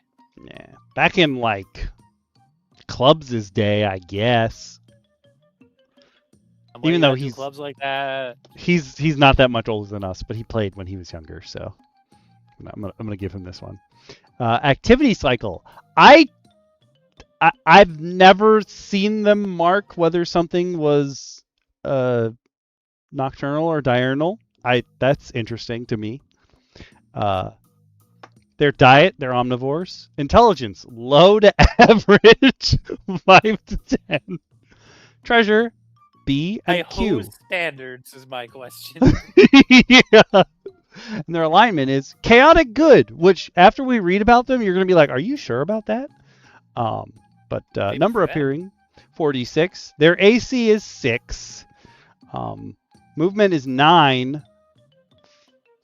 I don't know what the D means, but I'm going to assume it's like that they can't actually fly. They sort of glide. I'm gonna assume. I don't know how to read some of these things. Is what I'm learning here. Do you know where this system is from? This is 2nd edition. I don't know what that means. I do know what Su means, SU after something, but I don't know what D means. What does SU mean? Su means supernatural, so it's not a magical ability. It used to denote things where if players would ask the question, if I put this creature in an anti-magic field, would it die? They use the Su tag to get around. Like, no. It won't die. It's still gonna be alive, okay? I was like, I wish we still had that because my players ask all the time, if I take this away from this creature, will it die? I'm like, no, it's still gonna live, okay? That's No, I think it is. A was saying it might be 3rd edition. No, it's definitely 2nd because it has 2-hit armor class 0. Did 3rd edition have that too? a good question. I don't know. I, damage 1d4 or 1d4 by weapon because they can wield weapons. Special attack, swoop. Special defense, dodge. Magic resistance, nil. Ain't got nothing. Then you've got your size. Could be small or medium. Imagine a person-sized squirrel. Nope. No, thank you. I don't like it. Morale, unsteady. And then XP value 175, or Fire Holder 270, Priest levels 1 to 4 270, or Priest levels 5 to 7. A human-sized squirrel priest. I don't like it. Burn it with fire. I kind of want to make that. Then why don't you tell us about them? Psychopath. Oh my god, can you imagine how annoying they'd be? They would just walk around chewing on nuts really loudly all the time and telling people to meditate. It would be hysterical. Oh, it gets better. I haven't read the whole thing, but I will. I don't want to spoil anything for the rest of you, but let me tell you. Imagine Spider-Man talking to people, but in a giant squirrel's body. So, Squirrel Girl. Kinda, but meaner. So, Squirrel Girl? Ratatosk are tree-dwelling gliders, able to leap wide chasms from branch to branch of Yggdrasil with sure-footed ease. Ratatosk serve the World Ash as a sort of messenger system, but they are also very antagonistic to anything they feel doesn't belong in their home tree, such as most planers, especially tieflings, dwarves, and Githzerai. So they're racist. Yeah. No, they're not racist. Well, they're part of its immune system. They know what belongs there and what doesn't. They're white blood cells. They're white blood cells. Oh, no. Can't say that in this day and age. They tolerate elves, most Isgardians, and Barrior? I don't even know what that is. Awaz, help us out. Though only just. I could incorporate these into my world. These could exist on Ikalau. I hate it. Awaz, what's a barrier? Probably typing. Give her a minute. They are they're basically like, they're centaurs, but they're ram. Oh. The Ratatosk centaur goat people. Sorry. Steal the goods left for the spirits and the gods, and have little regard for anyone or anything but themselves. If properly bribed, they carry messages to or from any plane connected by Yggdrasil. These bribes usually take the form of the enormous sterile seed pods of Yggdrasil. Interesting. What? How does it make seed pods if they're sterile? Yeah. Ratatosk. You're asking the wrong question. Why are they able to be bribed with their homeland? That is also a very good question. Somebody was not thinking. No. It should be like exotic nuts from your home plane. Ooh, yes. Yes.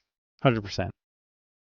But also, why can you bribe the racist with sterile seeds?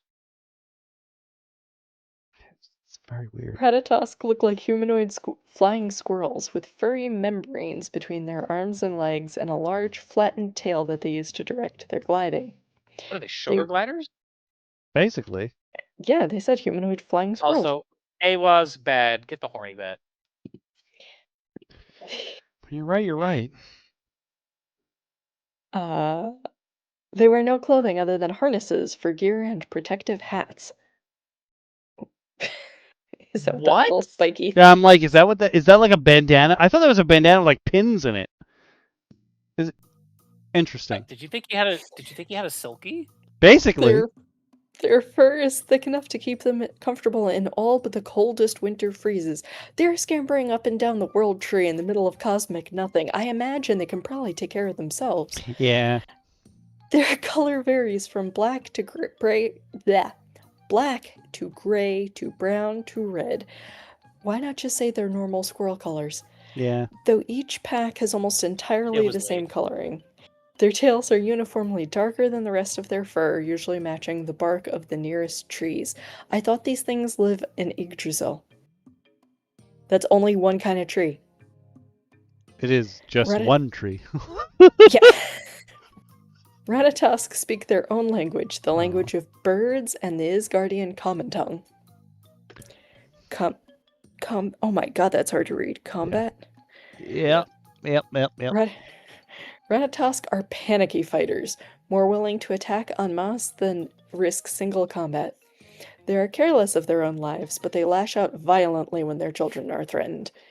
Even then, their strength comes from panic rather than bloodlust. Their sharp claws strike for 1d4 points of damage each. Each claw? How many do they have on a foot? Oh, that's a weird way to write that. It was late. When they are forced to fight, Ratatosk prefer to swoop out of a tall tree's branches to attack. Again, they're on Yggdrasil. From the dive, they strike with their clawed hands and feet for double damage, then climb up Yggdrasil to die. Okay, make up your damn minds. Yeah, which trees are you? Are you home or are you not? Or is it just like they jump from one tree on a plane and then the next tree they jump to is automatically Yggdrasil? Who knows anymore, man? Every tree is their Yggdrasil. Every tree is their Yggdrasil. I'm putting that in the designs.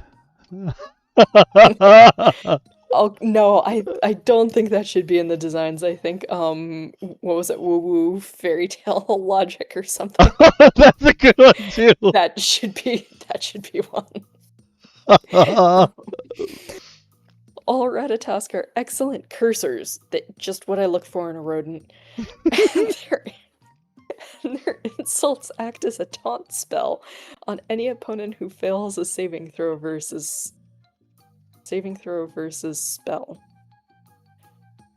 This ability is partly magical, and the Ratatosk need not be able to speak the language of their target for their taunts to be effective. It's what is it? Cutting words? Or Vicious Mockery. Vicious Mockery, thank you.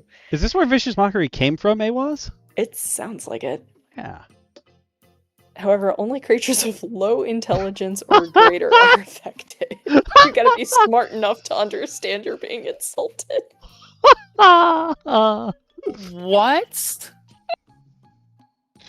You don't even have to know what the words are. You're just like, hey. I don't like how you said that. You know what it means? This is giving like the vibe of when we were watching Star Wars and like Han Solo and Greedo were having that, tit for tat, and then you just hear McClunky. You know he said some bad shit, and then he died. Yep. You'll never know what McClunky means. Oh, I have to use it against my players. Fuck. No, wait, I can never use McClunky against my players. No. It took me so long to figure out that like there's lists on the wikis of languages of words and stuff. And we were like 5 years into my campaign, and I used a slur in D&D language with my players, and I was like, "Oh, this is the only word they're going to use ever again."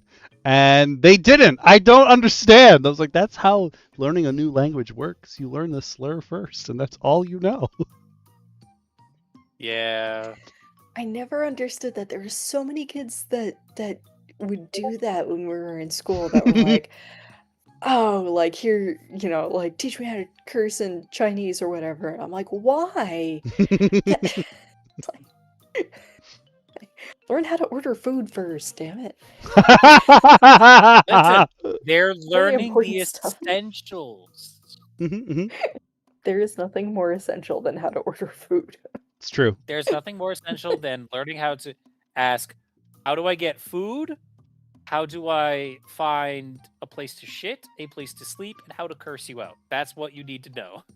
Oh. In that order. Yeah. Absolutely in that order. Did I stutter? No. Many groups of Ratatosk have adopted iron weapons as well as their natural claws, but these are all imported or stolen since the Ratatosk have no skill at forgecraft. In any given group, 30% of the Ratatosk are unarmed, 20% have slings, 5% have staff slings, 10% carry spears, 20% Why is there carry... percentages? Just give me a fucking number. Also, this means you have to fight at minimum a group of 20 Ratatosk to make these numbers work. Fuck you. That is the minimum group of Ratatosk you encounter. Listen, whoever wrote this, I don't care how late it was. No, not happening. Oh my god. And 15% carry whatever weapons they've scavenged, such as swords, axes, pole arms, and bows. The Ratatosk steal or loot more weapons whenever they can. While gliding, Ratatosk can twist and dodge quickly enough to avoid missiles fired at them. A Ratatosk can avoid a missile that would normally hit by rolling its current hit points or less on a 1d20. This also applies to magical missiles that require an attack roll, such as Melf's Acid Aero, I think That that's supposed to definitely be? should be Aero. Or Minute Meteors. Okay, so they would still get hit by a magic missile. But 'cause not magic missile anything. doesn't miss. Yeah. Right. That was my first question. Was like, does magic missile hit? It does. Yeah, it does. But... magic missile. No, pretty much all the settings is just like, yeah, it doesn't miss. Yeah. No, you just immediately roll damage. It just doesn't do It's much. just like, haha, I got you. No, you didn't. Book says so. Fuck you. This is a weird. Like they have their very own kind of dodge mechanic. Or it was obviously I have little to no knowledge of older editions besides like what we play in OSR type games. Is that normal?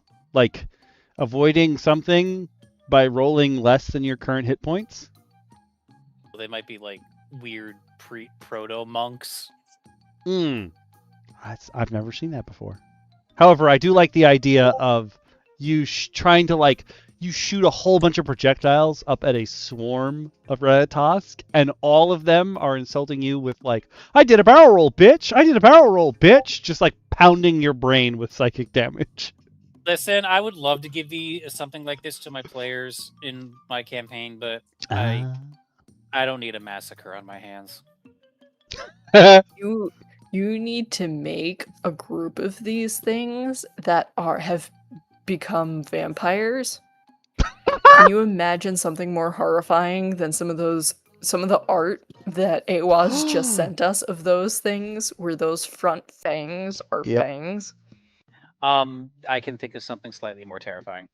Ooh. My party.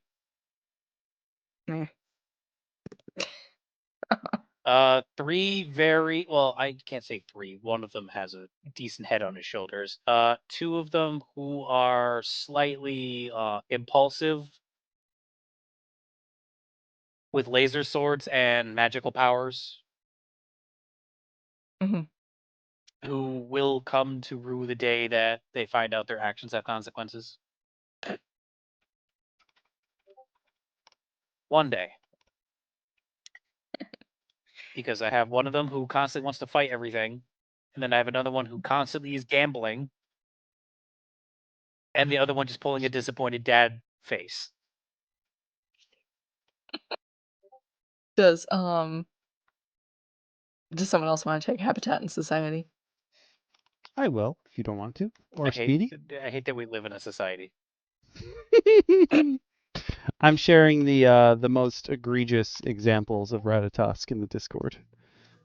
The vampire one with his big scary teeth, and the ones that I don't like that first one. I really don't. Their eyes are too big. They look like the basilisks from Dark Souls. I don't like that. Newts with gigantic eyeballs in Dark Souls. I hate them. They're the worst. Ooh. I mean, you need a little bit of intelligence so you can really insult people, though. Yeah, that's how they're able to speak. All Alright, right. so their habitat in society. Each pack has a ruling male and female who are the absolute rulers of the pack, a mated pair called the Fire Holders. Oh. Okay. The Fire Holders have 3 hit die and do 1d6 points of claw damage, but are otherwise identical to their followers. Any pack member may challenge the rulers, but those who lose a challenge are exiled or reduced to the lowest rung of the pack's social ladder. The 2 leaders are the only Ratatosk who mate and bear litters. Why do I need to know this? All other pack members are prevented from mating by the pack leaders. Damn, you got cucked. The only exceptions are the priests of Yggdrasil, who can reach 7th level of ability. That is And fantastic. gain 1 additional hit die after reaching 5th level. Only 1 in 4 packs has a priest, but those who do always ask the priest for their counsel in any major decision. I'm terrified that one of these things can be level 7. Oh, yeah. Well, that's just 7th level, like, priest ability. He already has his The own. reaction of Ratatosk packs to outsiders varies widely. It literally said earlier they legit hate everybody. Yeah. Wasn't it? They literally are violent. So you're contradicting the reaction of Ratatosk packs to blah, blah, blah.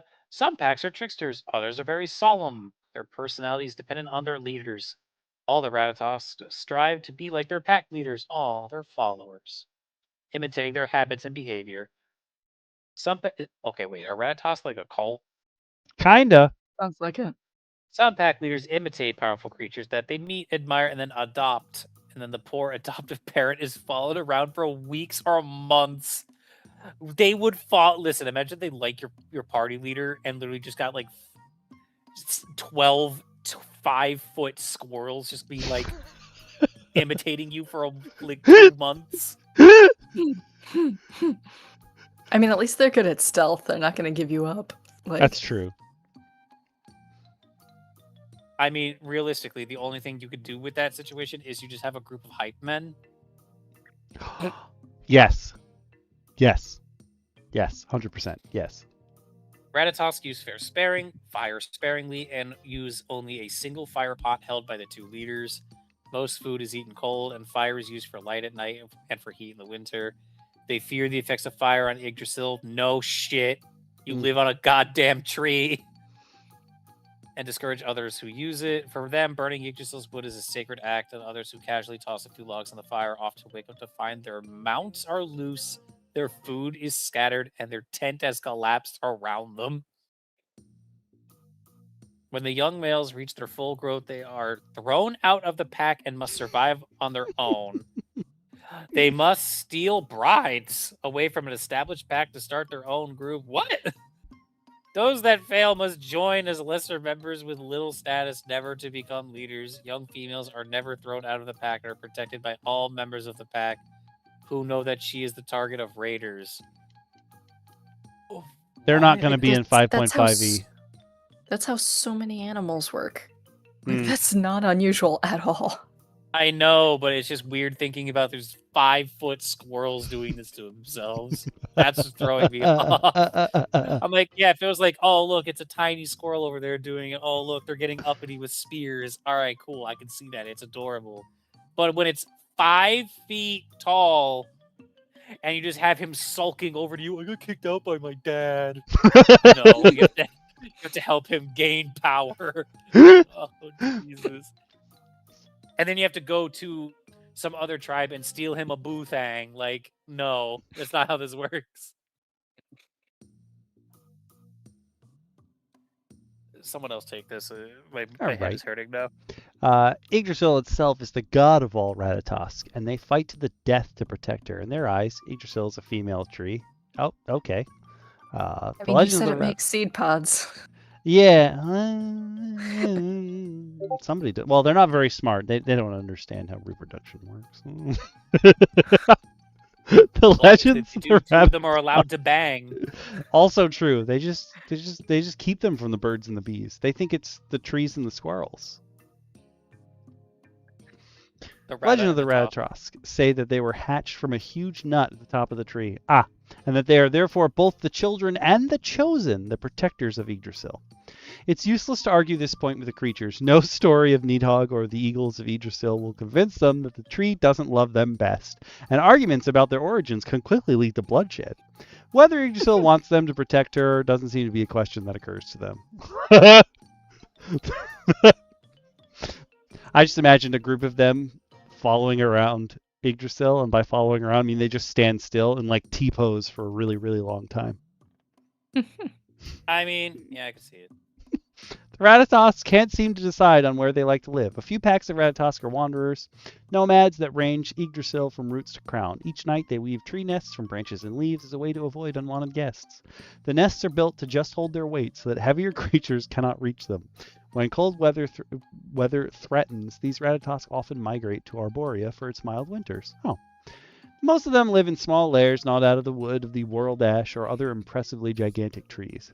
Each burrow is large enough for a single adult and one young Ratatosk. The entrance is sealed to the Ratatosk's own tail when it's sleeping, simply but effectively camouflaging the entryway. That's why their tails are all the same color as their trees. Gotcha. Featured new stepmother. If the pack grows large enough, these small burrows are expanded, but most packs are dispersed or kept small by predators and famine. A few tribes of Ratatosk live in large hollows and dens dug deep into the tree's living wood. In winter, the settlements are hibernation dens, small hollows that can hold the entire pack in tightly curled, dreamless slumber. Aww.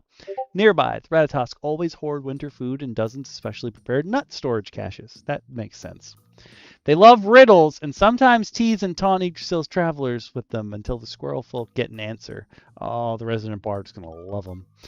Some bloods have even gained the respect and aid of the Ratatosk with riddles of their own. The following are a few of the more Ratatosk common riddles. Falling to earth, rising to the sky. Before I fall again, years must go by. A nut. Shivering but fearing flame. Wanting sun but needing rain. A leaf. Never an acorn, taller than stars. His fingers hold us, our fingers hold him. Yggdrasil. Ever moving under trees, startled by the slightest breeze. We need the sun to join our play and hide ourselves on rainy days. Shadows in the forest. My players would never get shadows in the forest. I would never get shadows in the forest. They call it Yggdrasil.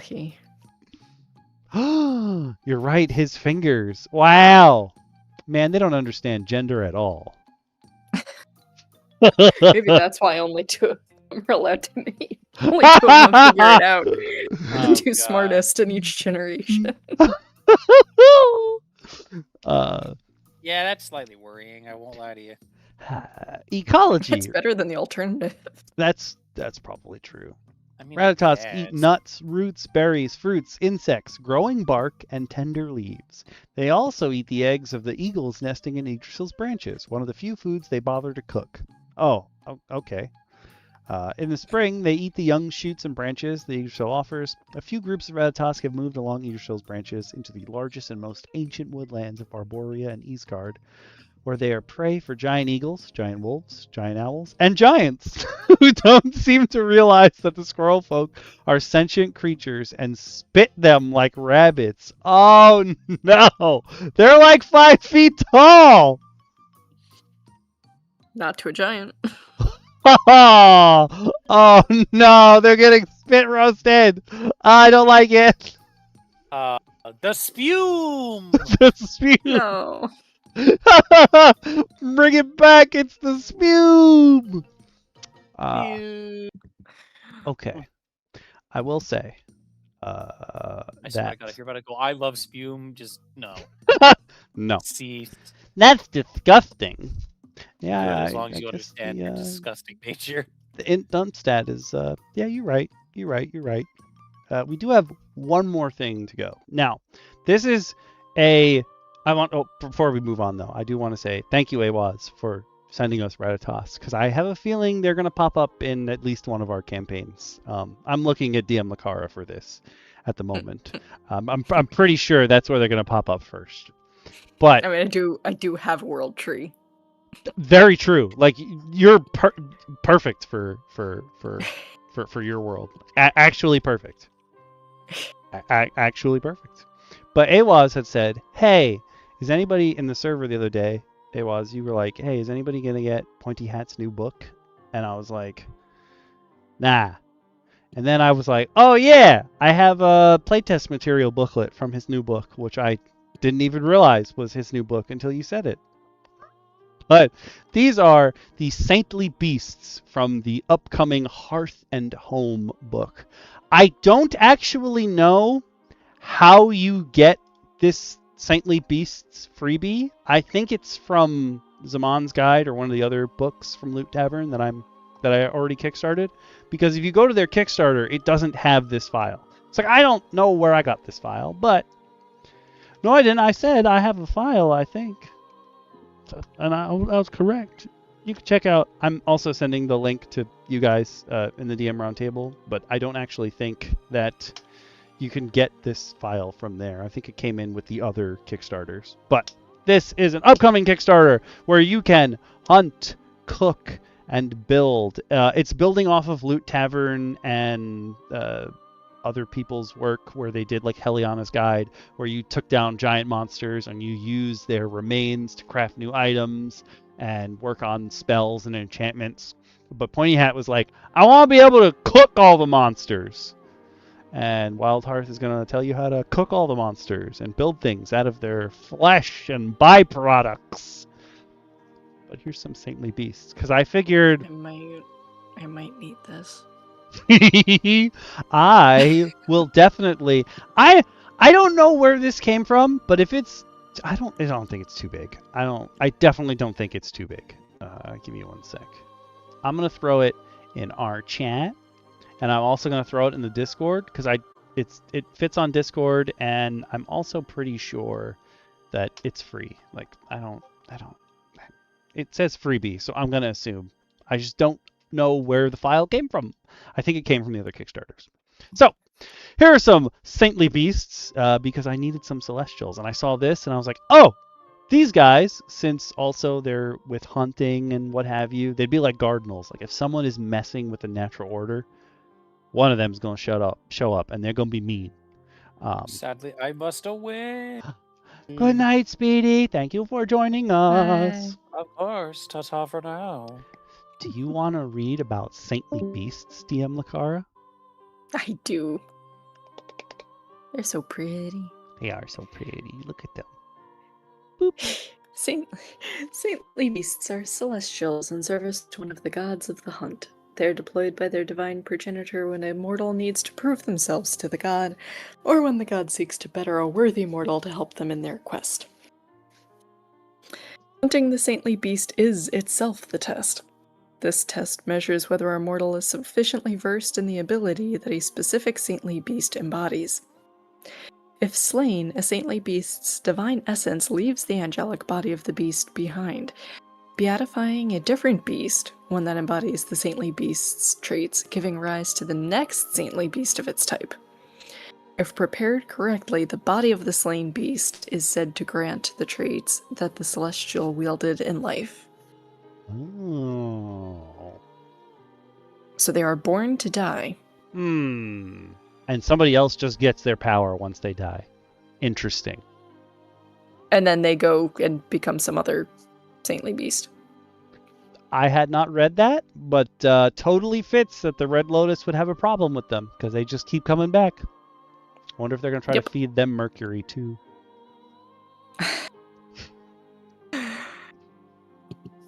So we have the saintly hair, Ooh. which its flappy ear bits are really bugging me. I don't like that they come out of the crevice, like The ear part, yeah, I don't like that. That makes me uncomfortable. Me too. A divine representation of speed, alacrity, and deftness. Two of those words are synonyms. Mm. This 5-foot-tall Oh winged my hare. god! What is with the giant celestials? Okay, first of all, that thing is huge. Second of all, those are... Who the hell has wings coming out of their ears? Yeah, I don't like that. I don't like it. Put them on its back. Mm. Can emerge from the wreckage of a fireball entirely unharmed. Strike without rest at any target that moves within its reach, and use its rapid movement to cause thunderous booms. Folklore tells of adventurous children falling from trees and cliffs only to be borne to safety by the swift actions of this angel-winged rodent. Those are not angel wings. To best this beast, one must first slow it to a mortal's pace. Oh. You gotta do its stats. Wow. That is a bigger brick than I thought it was going to be. That's a lot of AC and a lot of initiative. Oh my... I don't know if we've ever showed a creature on here that has been I'm fast as fuck boys as much as this. Wow. Okay. I would expect if he was like an actual rabbit-sized creature to have that AC because he's so small and fast. Yeah. Again, this is a 5-foot-tall rabbit. It's just terrifying. Oh, I don't. Oh, I'm uncomfortable now. This is, yeah. I get that it's CR10. He should be scary, but I'm uncomfortable. I've never been scared of a rabbit before. Not even the one from Monty Python. Yeah, this is not cool. Sonic boom! Sonic boom! Sonic boom!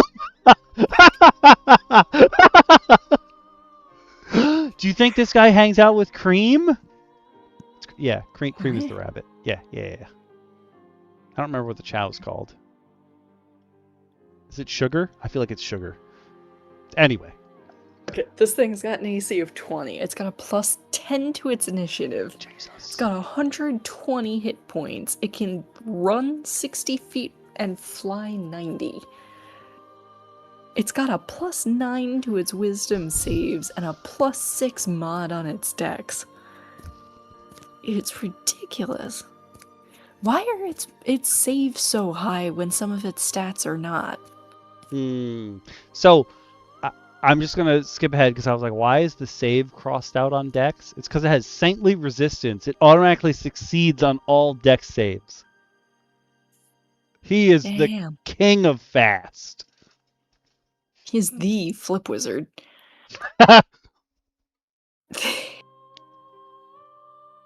It has avoidance. I feel like everything we've read tonight has avoidance. Okay, beastly restoration. When the hare dies, its divine essence travels to the most devoted beast embodying the dexterity ability. This beast's game statistics are replaced by the hare's after 2d12 days. Oh, so it doesn't have to be another rabbit. Gotcha. Yeah. Holy reflexes. Oh no. I feel like that's an exercise that your what the hell name your character in Cardinal do. Yeah.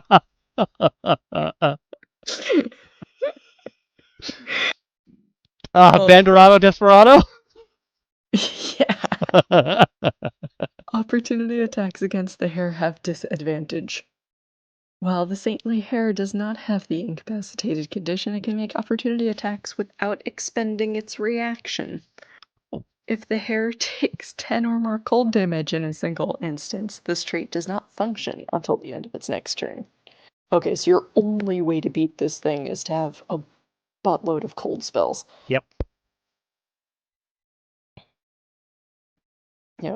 Tribute. When a creature the hare can see succeeds on a dex saving throw, the hare can move up to its speed without provoking opportunity attacks. Oh. Wow. Multi-attack, it makes 2 kick attacks and either 1 wing slam attack or uses Saintly Wind. Oh boy. Okay, so it can kick, plus 10 to hit, 1d6 plus 6 bludgeoning damage, plus 2d6 radiant damage. It kicks you with light.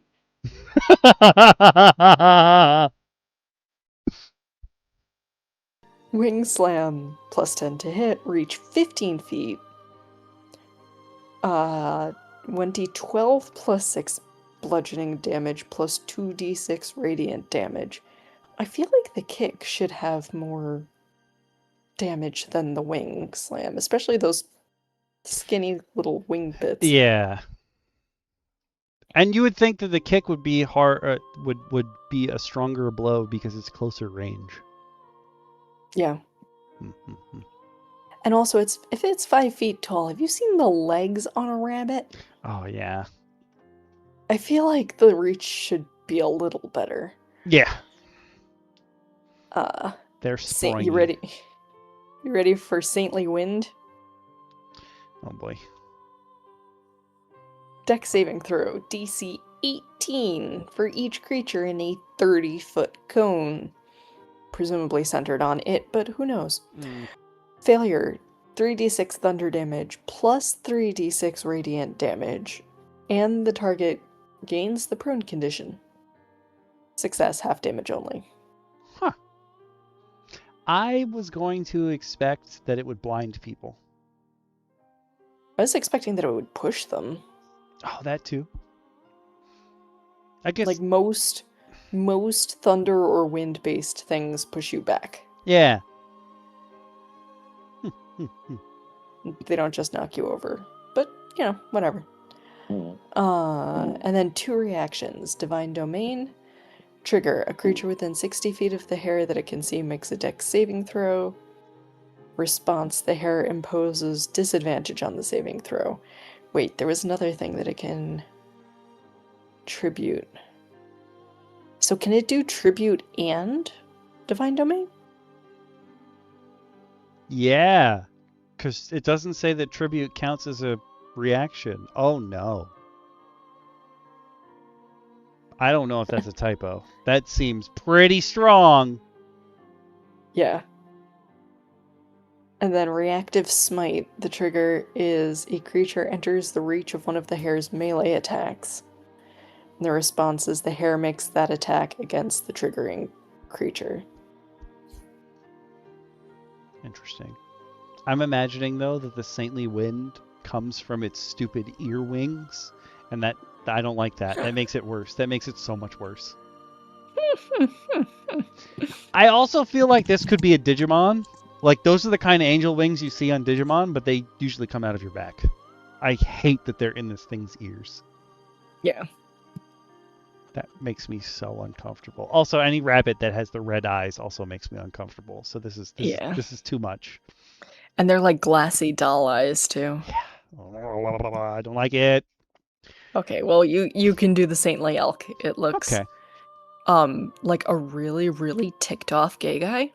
I don't know why, but maybe you can tell us. I can 100% see that. That is, yep, nope, 100% you're correct.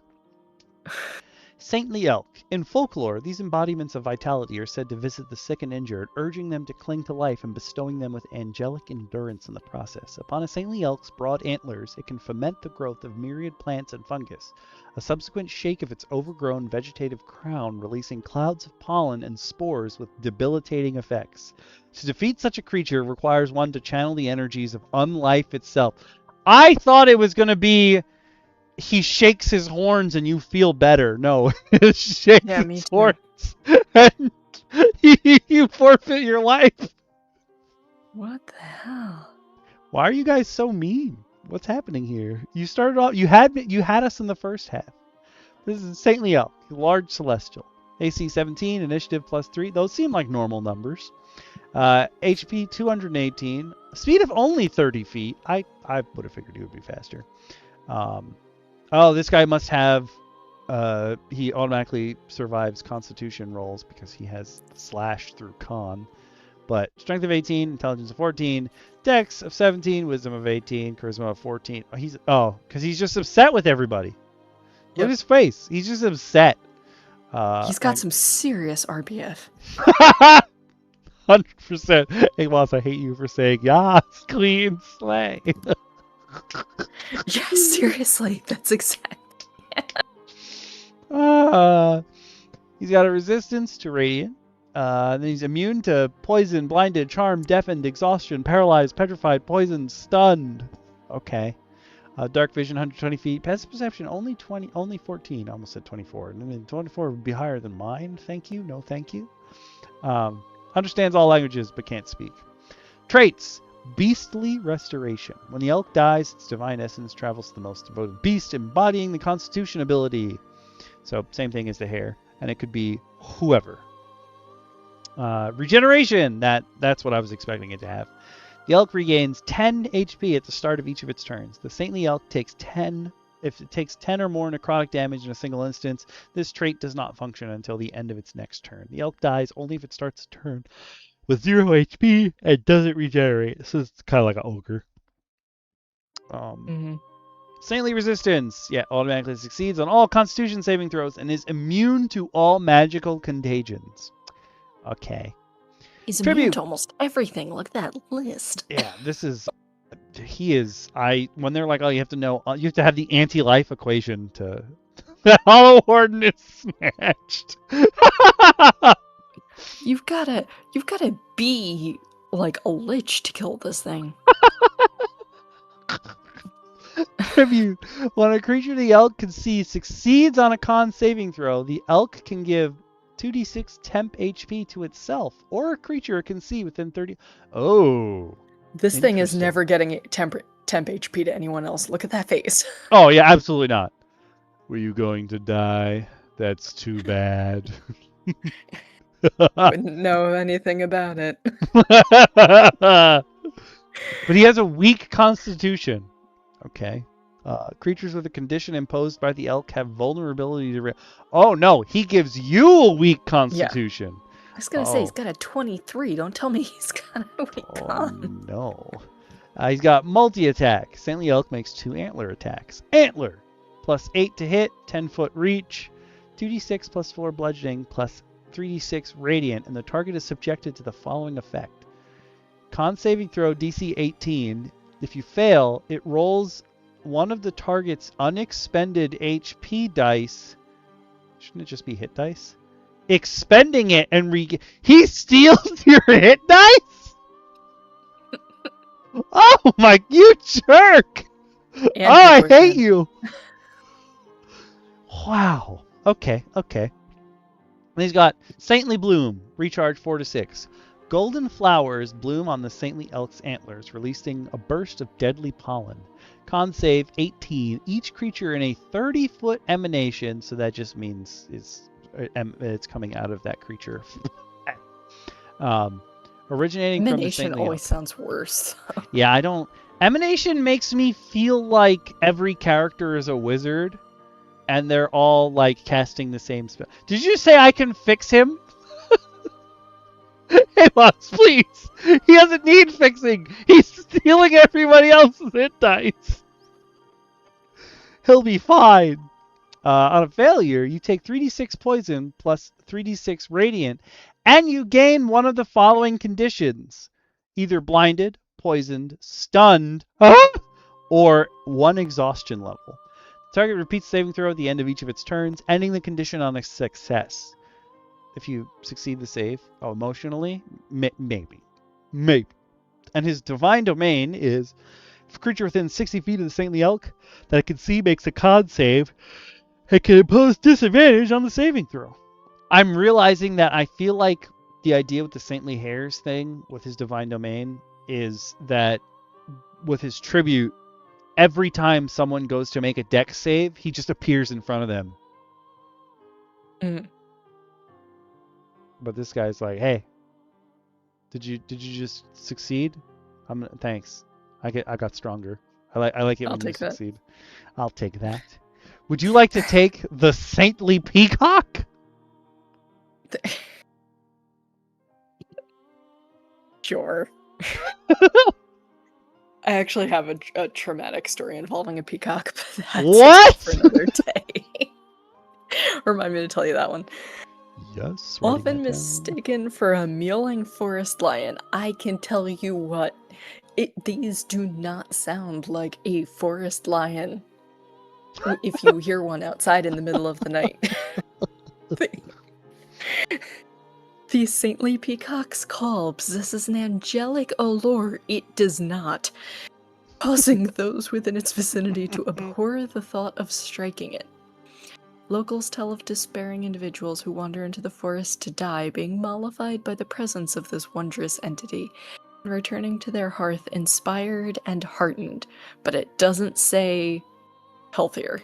Mm-mm. Only by damaging this beauteous creature's psyche and imbuing it with self-doubt can the playing field be leveled to where this peacock might be defeated. Why are you trying to kill this thing? Why? You just... Who beats this guy? Just a bunch of Ratatosk insulting it? That's what you have to do. This is what you do when they've been following you around for 2 weeks. Oh my god, you have to go on a quest to adopt a pack of Ratatosk to bring them to the saintly peacock to fuck up its self-confidence. Yep. Yep, That's perfect. This is how you do it. Oh man, where's Shin? I'm gonna cross off Roundtable generates entire campaign off one item. Technically it was 2, but here we go. Boop. Oh man. Alright, this thing has an AC of 17, plus 4 to initiative, 165 hit points. If you want to roll it, 22d8 plus 66. That is the most random combination of things. That's so big.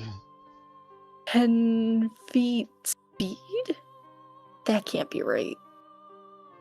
30 feet flying. Because his leggies are so small, he skipped leg day? That seems messed up. It's so slow. Peacocks aren't that slow in real life. Yeah, don't they chase people? Yeah. I'm assuming you? No, it was worse. No, Okay. no! It has a plus 10 too. Deception, intimidation, performance, and persuasion. What is this thing doing lying to people? Like, why does it have such a high deception? I would have given it high insight. That makes sense. It's got really high charisma and high wisdom. And that's about it. It is immune to being charmed, exhausted, or frightened. It has dark vision to 120 feet, passive perception of 15. Their passive perception is capitalized. It understands all languages. And apparently speaks them all too. Oh, wow. Angelic allure. Creatures within 30 feet of it have disadvantage on attack rolls against the saintly peacock. If it takes 10 plus psychic damage in a single instance, this does not function. Beastly restoration. Same thing. It goes into something else charismatic. Charismatic resistance. It saves on all charisma saving throws. Jesus. And has resistance to all damage from spells cast using charisma as the spellcasting ability. So you are not sending your warlock at this thing. Oh my god. That is wild. Yep.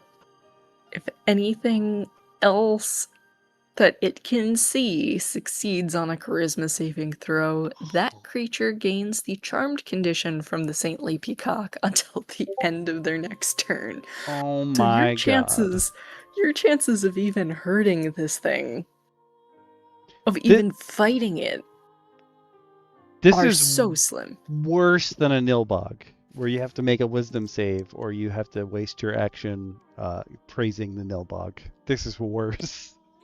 Yeah, this is. This. I also. Oh my god! I want to introduce this thing somewhere and just make it the most obnoxious NPC ever.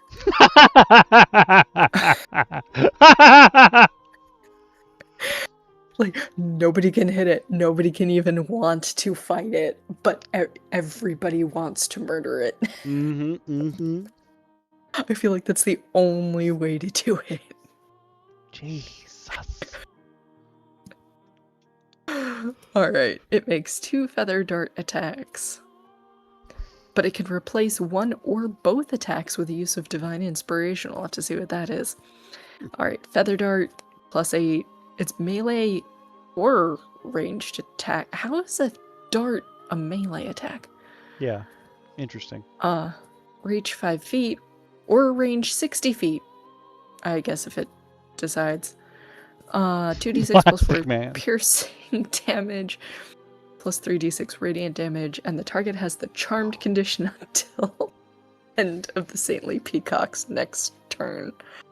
While charmed in this way, the creature regards the Saintly Peacock as its trusted leader and views the Saintly Peacock's enemies as its enemies, and the Saintly Peacock's allies as its allies. This thing is a cult leader.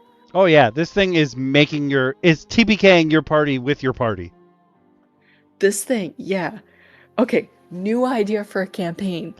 This thing has been leading a twisted cult of personality for like generations, and your group is sent in to take it out.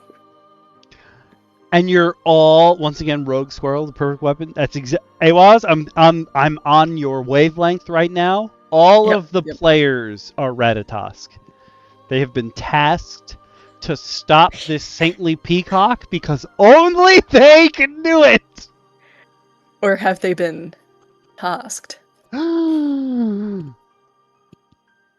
I did the gopher face thing from we need Shin here and we could get bingo. God damn it, since we just got one shot planned with ridiculous PCs. We just need Shin justifies actively trying to kill a party and we'd get bingo.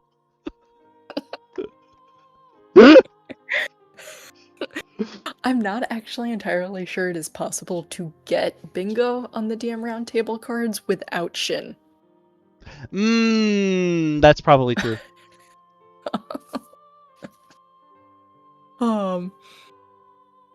Divine Inspiration. The Saintly Peacock inspires a creature it can see that is within 120 feet of it until the start of the Saintly Peacock's next turn. While inspired, they have advantage on d20 tests. Ew, this is written for 5.5. Yeah. And its attacks deal an additional 3d6 radiant damage on a hit. Holy...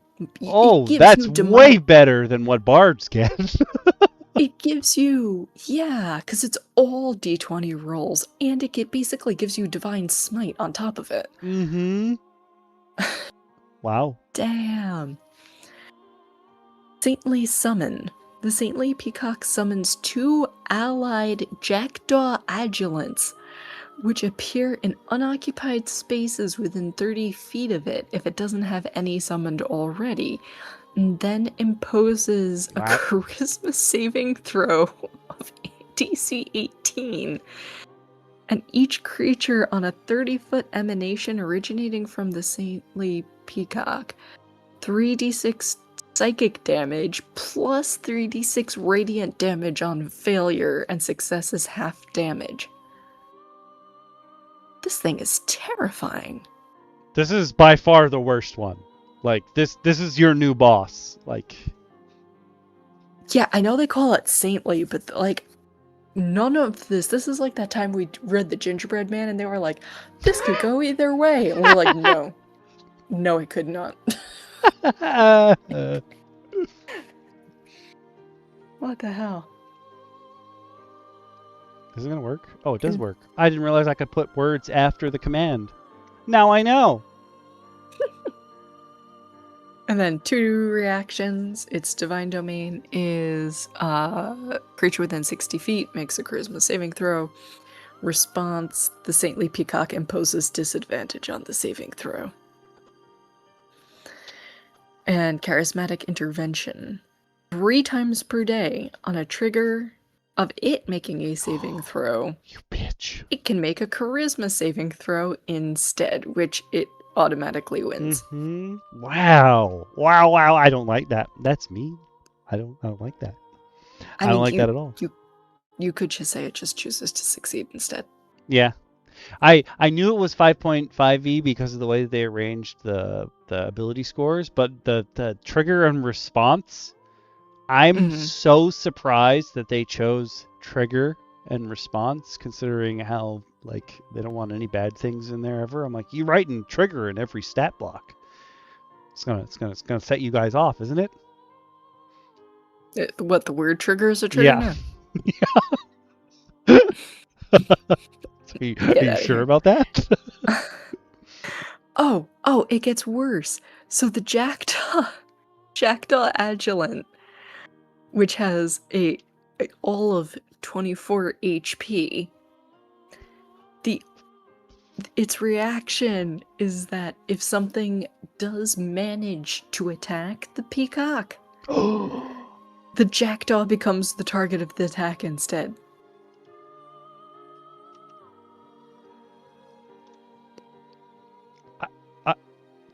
So it just summoned 2 meat shields. Yep. Oh, you're This annoying. thing is an asshole. Like, I know I was making fun of the elk's face, but I mean, that's coming from someone with RBF. Like, but this thing, oh my god. Did you see what he wants put in the suggested game? I don't know. Oh, those are good. Okay. Operation. Obliterate that twink. Call to Ratatosk is amazing.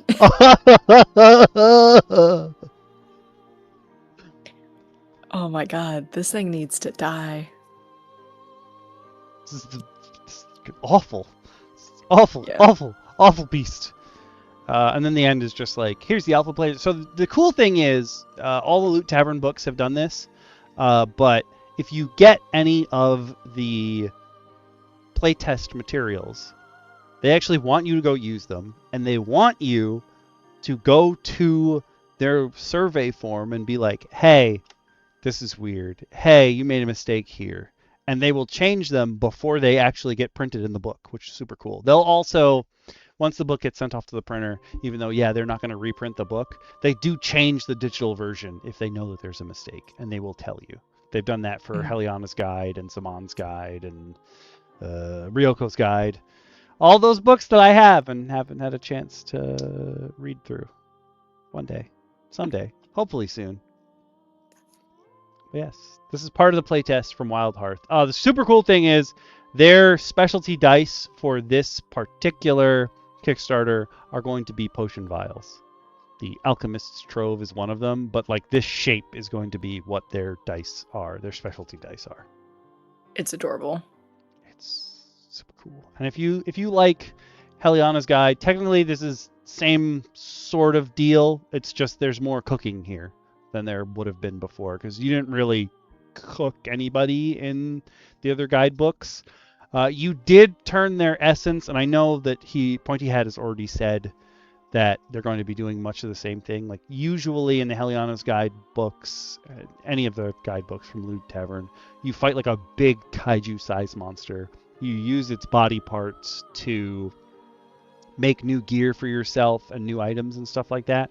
But you also can harvest its essence to make like a new pet for your party that you can raise up, kind of like a low grade Pokemon, like a much weaker version of the kaiju. But it levels up by itself and gets new powers. Do not tell Resident Bard about that. There is nothing more keyed to him than that. Oh my god, there are puns on the food stuff. I need to back this. I hope at least some of it comes out like kind of soon, because I want to use this for my Obojima food campaign. Oh, that makes a lot of sense. I also have the. They released a bunch of new species. I don't think I have the feats one, but I also have. They have a necromancer full class that they released like as part of the playtest, and necromancer is something that everyone's always like, I want to be the necromancer. Actually, in DM Bacon's first campaign, Jundi in our group, every game we play, he's like, I want to be the necromancer. And the first character that he played was a wizard necromancer, and he's like, this sucks, I can't do what I want to do. And like every time we play a game, he always plays the necromancer, and he's like, all necromancers play the same. I just have 1 or 2 skeletons, and they run out there, and then they fall apart. I was like, I mean, is that not what you want to do? Like, when I think of a necromancer, that's pretty much it. So I haven't had a chance to look at it, but I do have the files for it, and I know you can get the necromancer file for sure right from the Wild Hearth Kickstarter page. I think even right now. I just put in the info to get it. I listen. Awaz, you had asked if I was going to back it. I was not planning on it, but I have a feeling I'm going to end up backing it anyway. And if not, at least one of us in this group will definitely be backing it. Yeah, that person is me.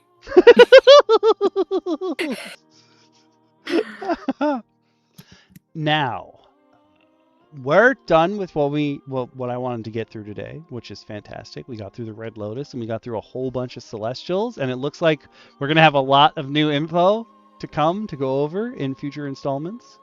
But we had a tie last week on the votes, so we need a roll-off for Twitch and YouTube. Twitch, Awaz, this is on you. Give me a D20 roll, and you're going to put in for spells. Fist, this is for you on YouTube. Give me a D20 roll. You put in for creatures.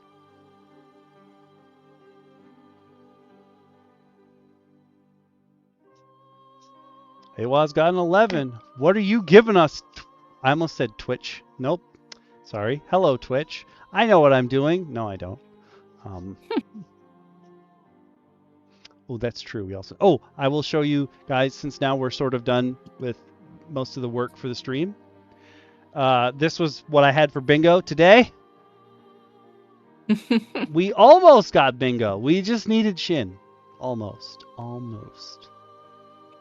I finally went and did it. I took the card, I printed it out, I laminated it, and now I can just erase it and get it ready for next session.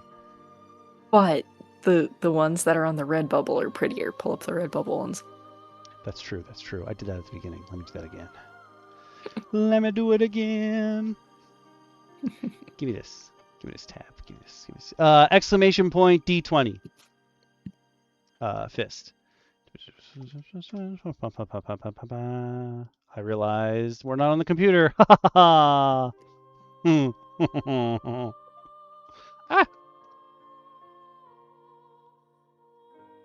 Listen, we're still going to shout you out, okay? We're going to shout you out all the time, every time. I will also say that I wasn't going to say that I'm choking, but that's what happened. Fist rolled a 4.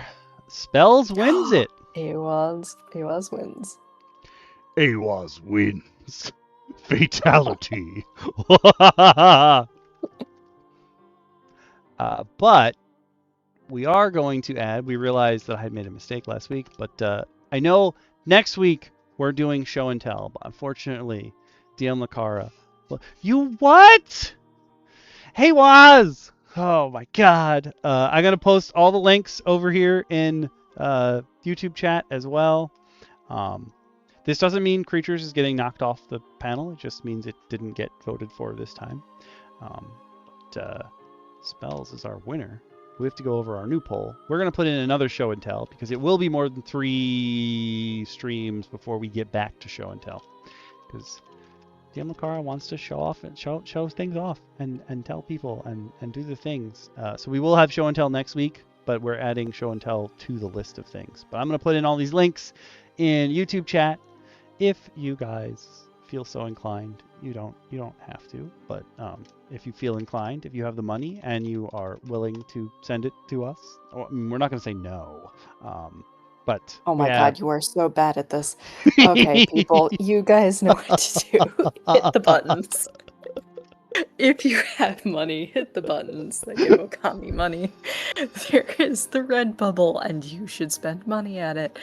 There's the Twitch and YouTube and Patreon and coffee and other things.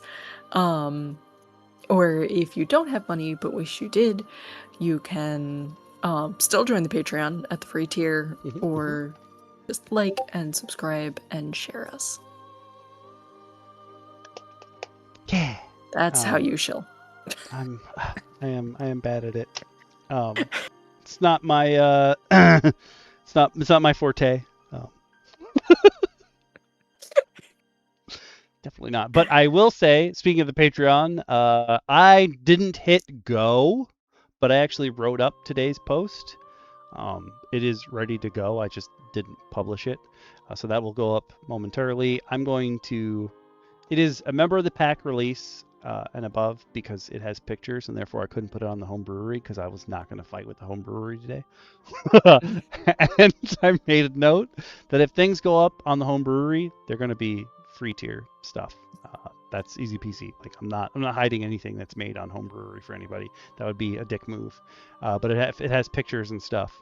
It's going in members of the pack releases. So my post today was about the puzzle that I recently ran to create the Popasicle, really.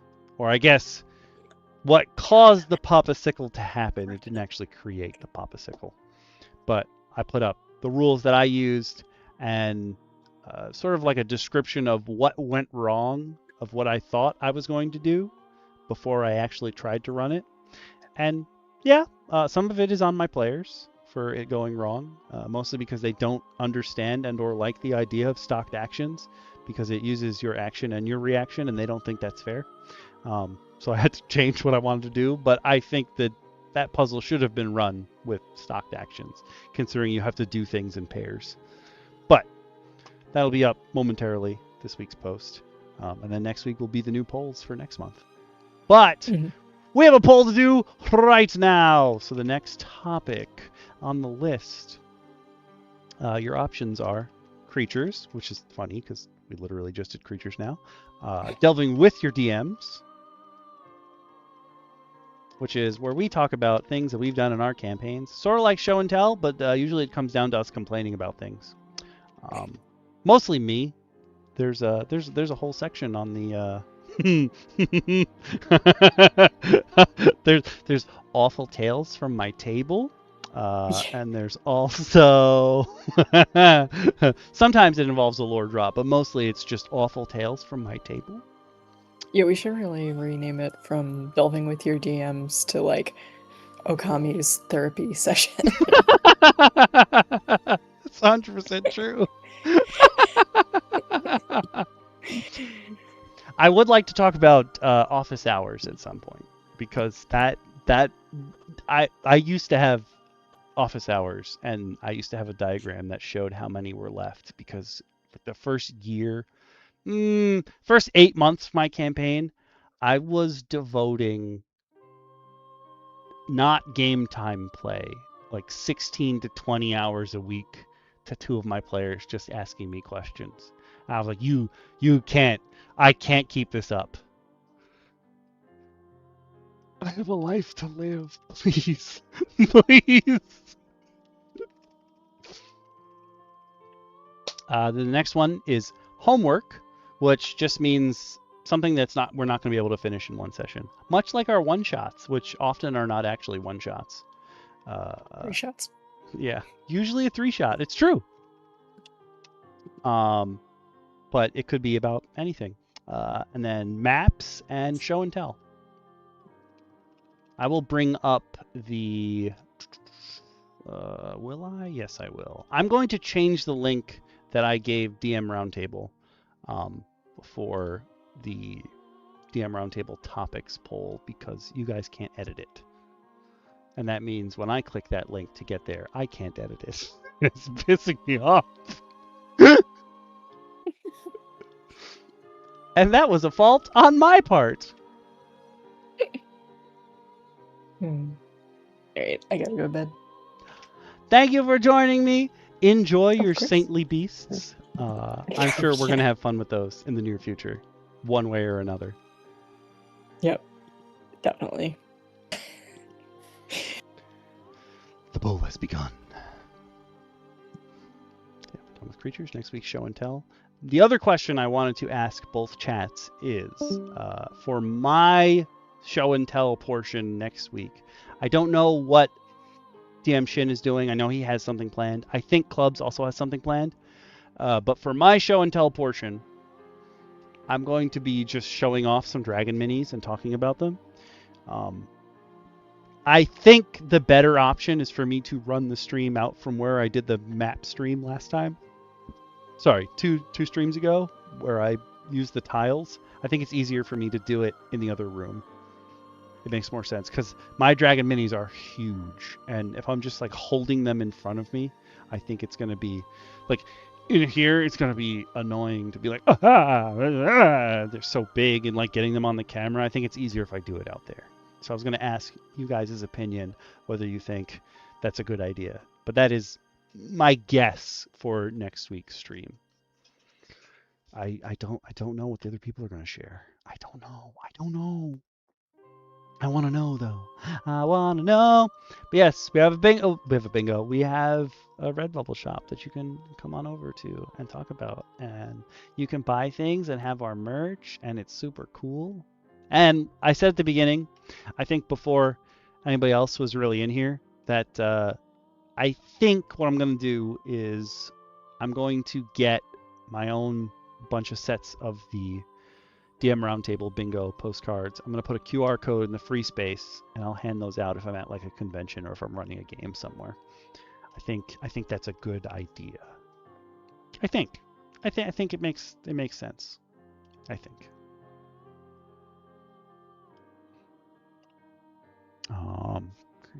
Yeah, that's all good. Okay, cool.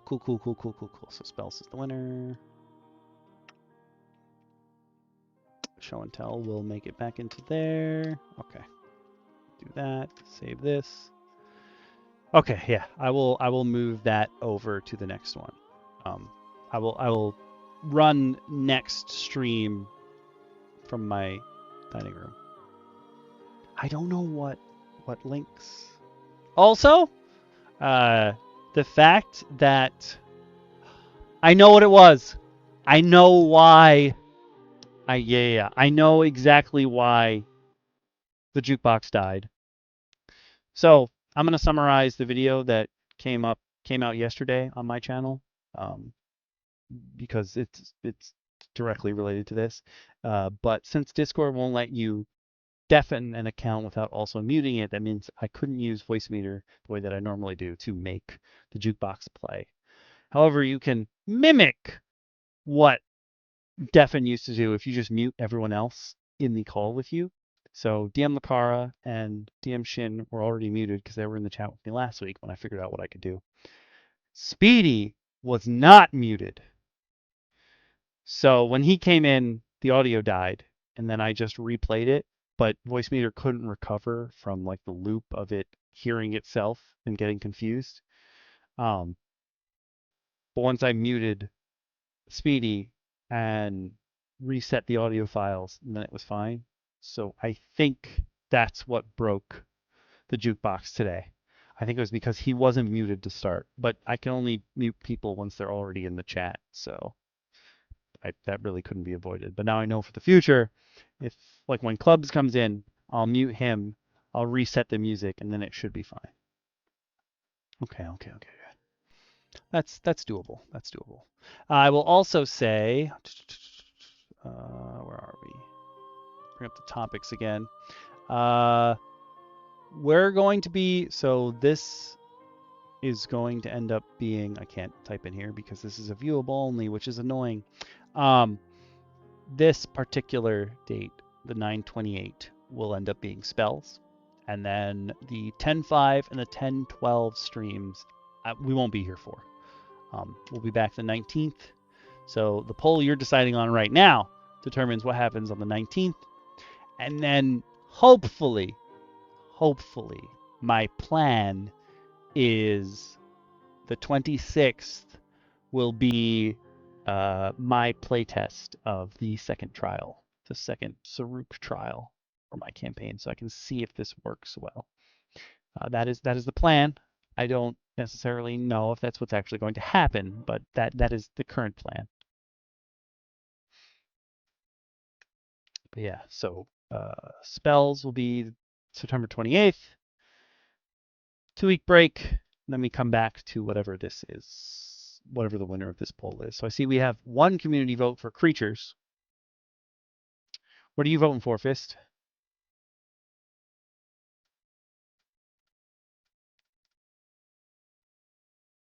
What are you voting for? I don't know. What will you do? Also, huge shout out to the new people in YouTube chat. That was cool at the beginning. I hope you enjoyed the stream. And I don't know how many of you guys noticed, but Fist has a sub badge in YouTube chat. Dude, you didn't have to do that.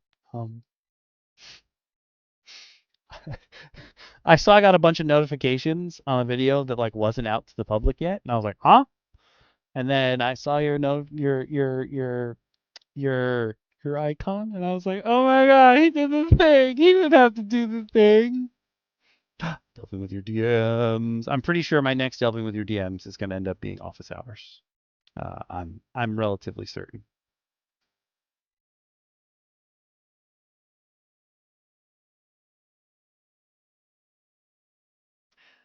I will also say, since we're all here, that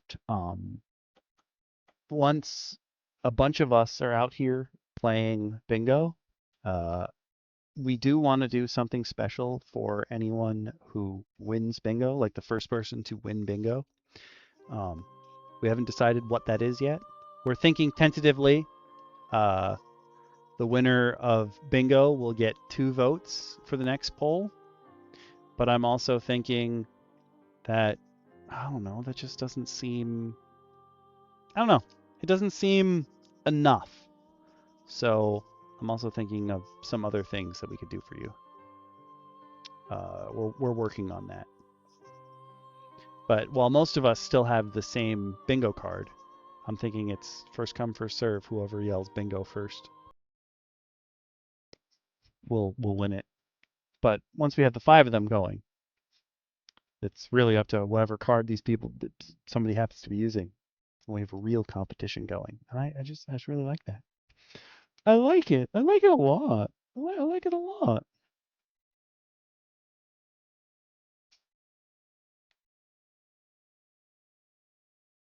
Okay, the eraser I was using for these dry erase markers, trash.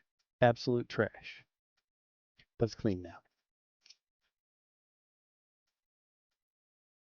Also, this song is so much more celestial than I was expecting it to be. It is, I think it is Fuyu no Yousei from the original, almost said dot hack, Fate Stay Night anime. It is, it does in fact sound a lot like that. You guys are awesome. I'm glad you guys are here every week. And don't worry, even though I won't be here for the Monday stream, I will still be around. It's just that first weekend will be the day after Bacon's wedding, so I don't even know if we'll be home. And then the next weekend is the Monday after Comic-Con, and I'm sure I'm gonna have con plague because I think it's only been 1 year I've been going to Comic-Con, like out of 13 or 14, that I didn't get con plague at the end because nobody washes themselves.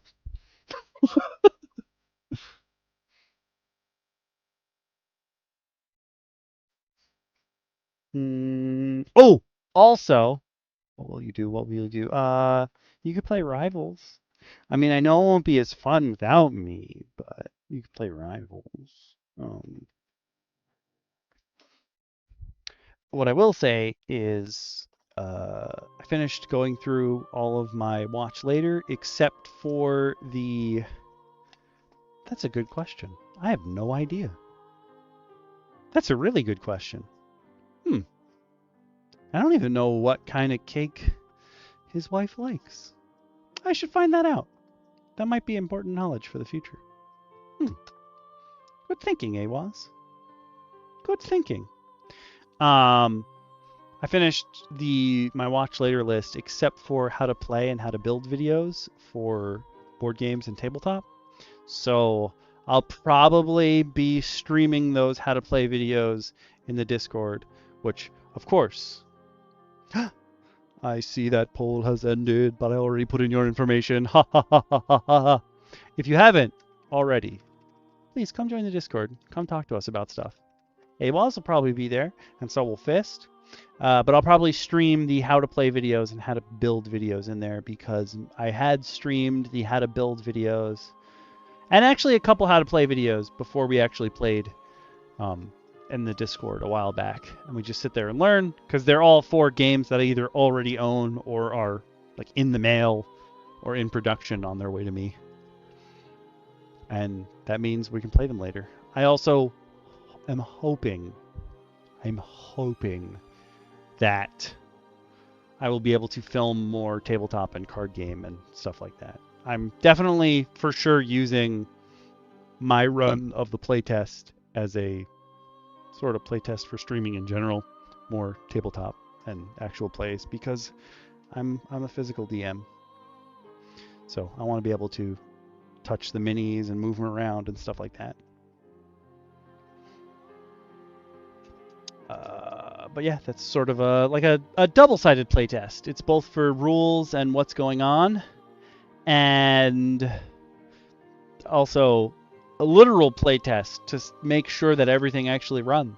Because, hey, you never know. But until next week, I don't have any more streams this week planned.